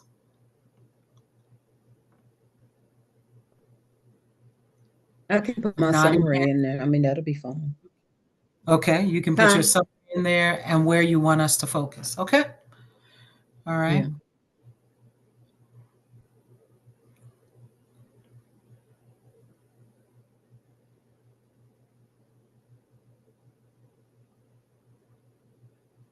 Alfredo and Victor, do you want an option here? It's you're rolling back the time. I want is getting me. Right. In some respects, all that is really being asked is, that very first question where you And answer, why did you bring this verbatim? You really no, put not that the verbatim. on you say, this is why I brought this verbatim. When So you actually don't have Lisa, to do a whole lot. when Lisa is suggesting turn it block earlier, and Alice is talking about Yeah. songs and sending, A lot of moving parts. let it roll the way it is rolling. Okay, I receive that. I receive that. So how about that's an option? It's an option. We'll leave it as an option. Right now, we're going to all turn our verbatims in and we understand how we're going to present them next week.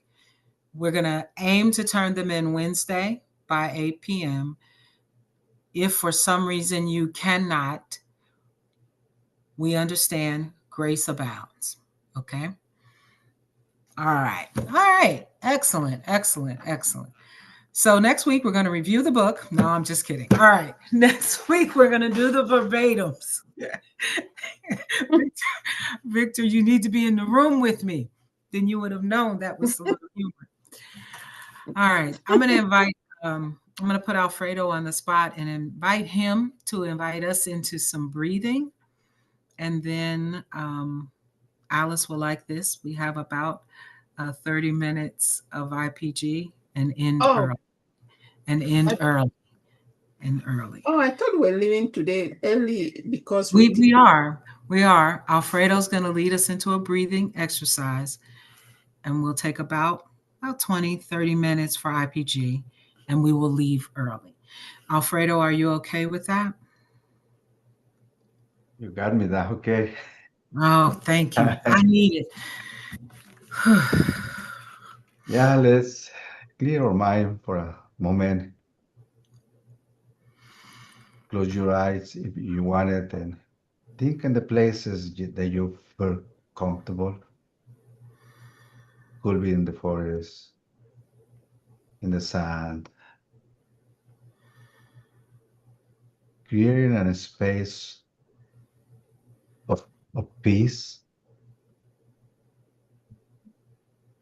And when you are in that place, breathe in the presence of the living God.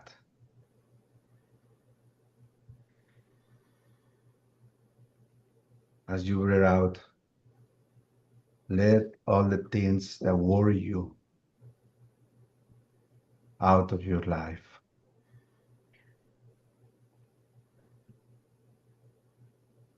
In that quiet moment, just breathe and exhale.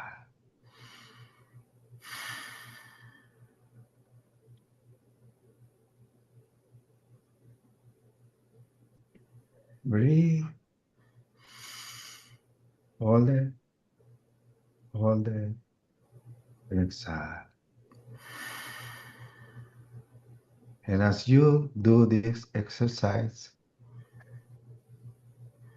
you can feel like a heavy weight that you have on your shoulders falling down. Breathe in and breathe out.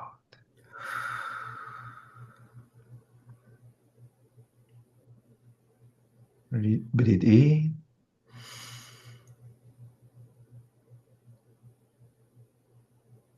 and just be quiet for a moment. Breathing out.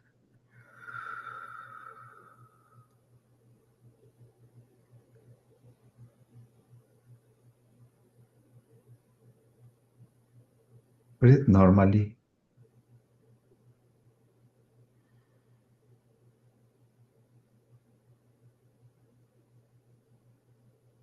Hearing the sound of silence.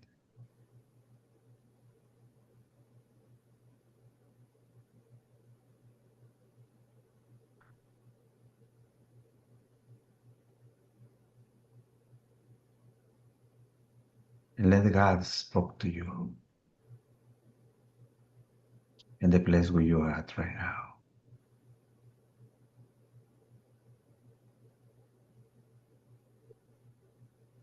And let the prophetic word flow into your veins, your thoughts, your life.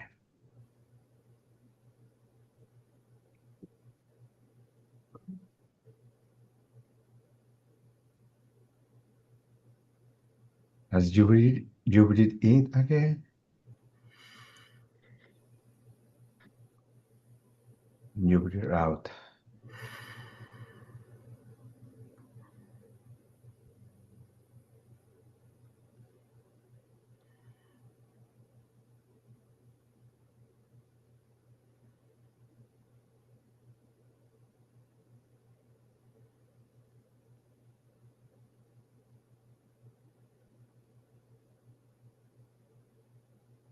Thank you.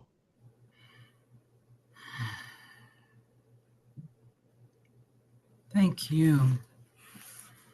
Excellent trauma informed practice of inviting people to close their eyes or not. Mindful that for some they won't, but then inviting them to imagine a safe space, the river, the forest, whatever. Excellent trauma informed piece. And good breathing. All right. So, some IPG time. What you got to say, think, feeling, what's going on? We're a little bit past the midpoint.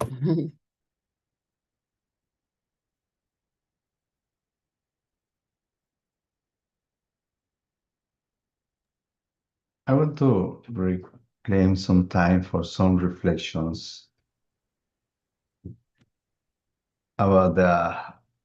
I I've been thinking about what we were talking with Lisa, and brought me to some memories in the back when I cannot share my feelings with nobody because I felt like if I share my weakness to the people, they're gonna use that against me.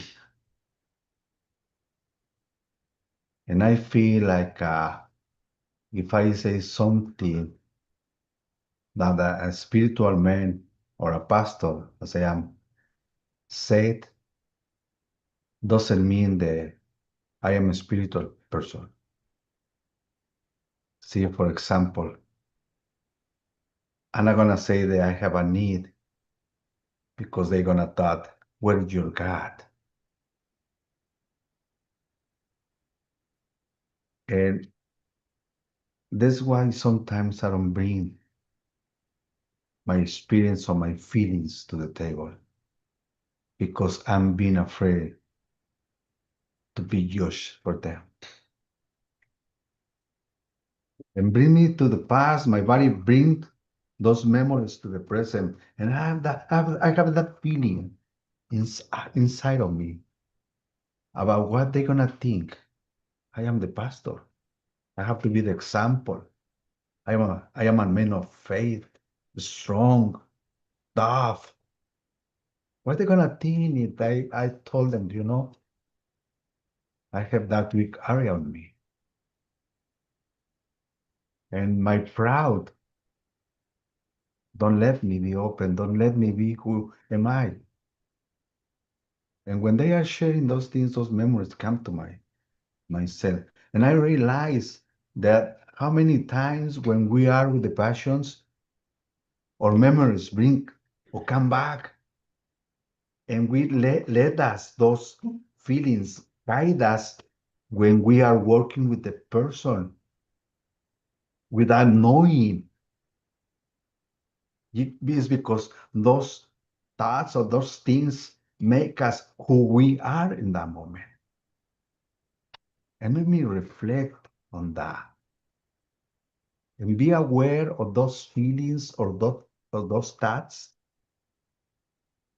Believe it or not, make me more efficient with them because I have the opportunity to put aside. It's not about me.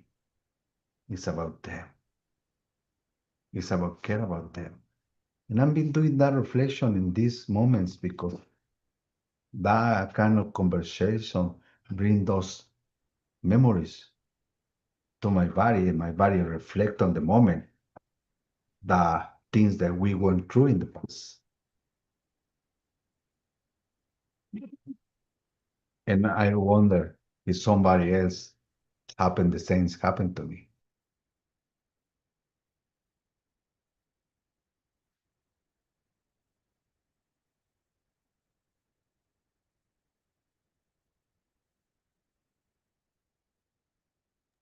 Let me take my dogs out.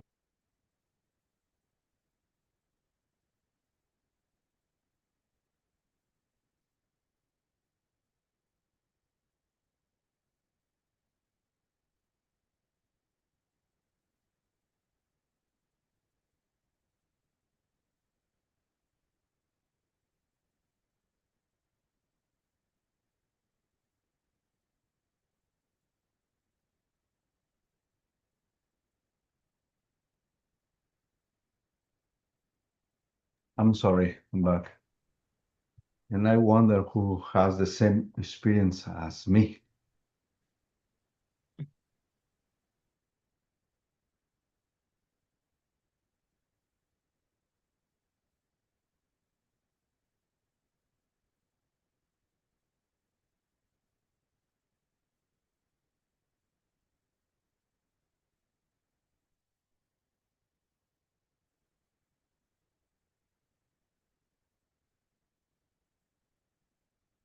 Um, yeah, I understand where you're coming from. You said you feel embarrassed about if you would share because you feel like they might use it against you, especially as a pastor.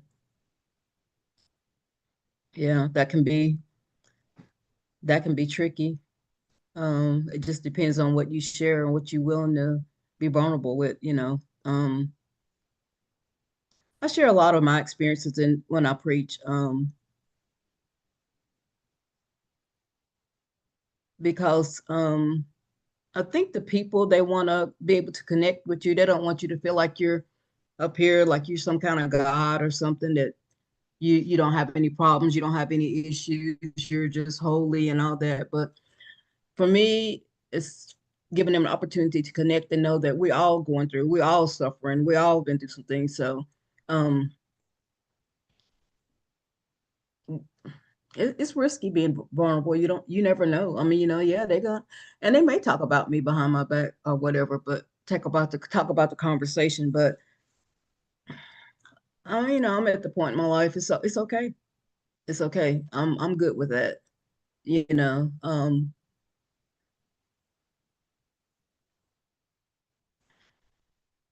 I guess it just depends. I mean, I don't know.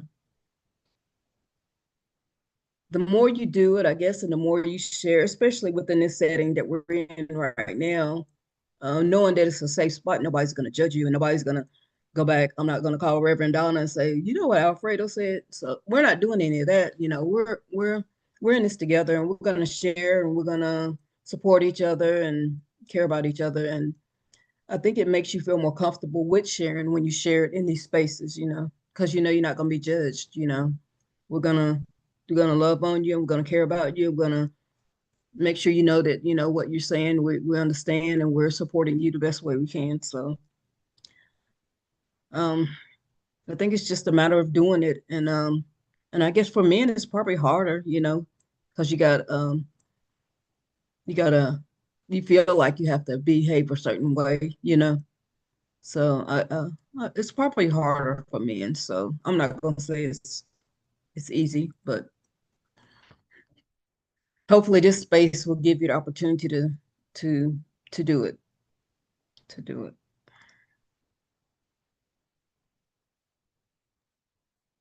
Yeah, I think it takes a lot of courage. Takes a lot of courage to admit that we are human.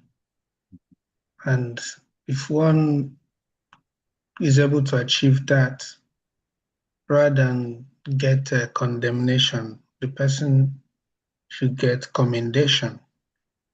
After all, even St. Paul called himself the chief of sinners. Mhm. And what is it that we're going to also reveal in the course of our spiritual caregiving or pastoral assistance or support that is more than what St. Paul and the apostles represented, murderers, swindlers, the Matthews of this world, the tax collectors of this world, the Mary Magdalenes of this world, all that. So there's nothing we're going to bring to the table that is utterly out of or beyond what Christ died for. So it takes courage to admit it, own it up, and use it in order to encourage our broken brethren along the way. We're doing it, we're not, uh, as acting as poster men and women, show off or to celebrate iniquity. No, we were trying to, each time we dig deep into our core values or core inner personality, we want to bring out something that will give them hope to move on, because it's the grace of God that we're celebrating along those paths. That's it. But for grace, who are we if not for grace, the love of God and mercies of God? So I think that's the whole perspective. And it takes courage for some person to go that route. Thank you.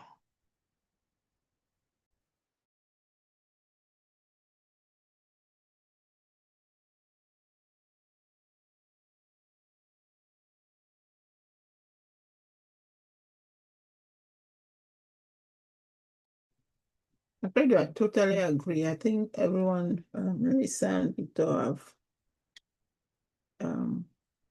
essentially said beautifully that reality. Even in pastoral ministry, you see that people are more appreciative of pastors who are vulnerable, who do not sit like mighty adults, right? They don't sit on the throne, and the rest of the Christians feel like they are less than. No, pastors who really share their vulnerability and show humanity, those are the moments where people can connect, right? They really connect very easily. And I also think that's the same thing you see like in pastoral care. You are right, though, that every time vulnerability is a risk. You are risking something. And Yoni, please. Yoni, mommy is online. Yoni, you have to wait. Yoni, wait. I said you have to wait. Mommy is going to finish right now and come, okay? You wait. Okay? I'm so sorry about that. My daughter just came in and is asking stuff. She knew that you guys are here, and if she insists, I will give her just to let her go, but I'm not doing that today. Anyway. So I really, we risk every time we become vulnerable, but I just think that especially Christianity for me is a life of vulnerability. If you want to show strength, and that's why 2 Corinthians is strength in weakness. The essential thematic run through of 2 Corinthians is strength in weakness, right? That again, when Jesus tells Paul, God tells Paul, well, Paul mostly sees Jesus in his visions. It's like my strength is, my power is strong in weakness. When he said he wanted to be healed of the wounds of vulnerability, he said, no, my grace is sufficient for you because my power is strong in weakness. That in our vulnerability, God's strength is in there, irrespective of what people say, irrespective of how people see us. That is the risk of our ministry. That vulnerability is a risk we take if we want to. Otherwise, like you see, like we keep our own brokenness hidden for fear of not being vulnerable, for fear of being judged. But there is strength in that moment, authentic moment of vulnerability that acknowledges our brokenness, our own need for healing. So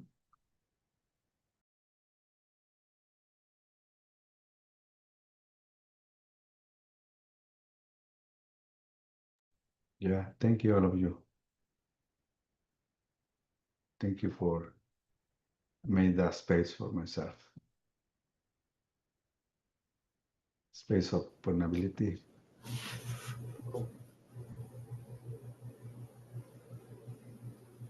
Thank you for asking the question. I appreciate it. And I realize that some of my hesitation in sharing is I want to appear strong. I'm not, and I'm just really hearing it. Oh, not just this fear of vulnerability, but I want to appear strong. So it's helpful for me to hear that. I realize it's the same thing, but I'm now. So thank you for inviting us to reflect on that by sharing.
I have a question. Um, when are we gonna do the level 2 projects? When uh, is that something we do at the end, or when do we do this? Or do we have, I mean, is that something we share or just share with you? So I'm going to observe that you're leaving the present moment and you're asking this clarifying question about something in the future. And it is when you do your final evaluation for this level, there is a part in there about sharing your level 2 project, but it wasn't in the previous level. So that's why you're not familiar with it.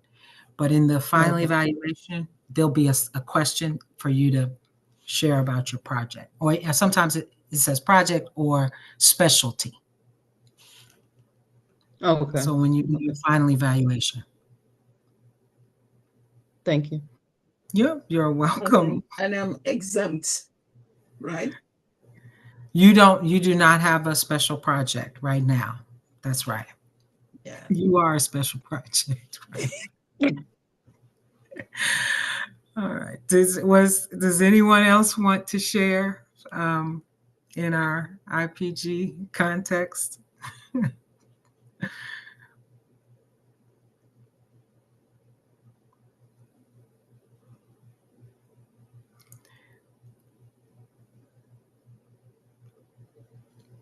Thank you all. Thank you for your hard work on the mid-unit evaluations and your ownership in our learning journey together. And I know the moving parts can be frustrating. So thank you. And sincerely, grace abounds. Okay.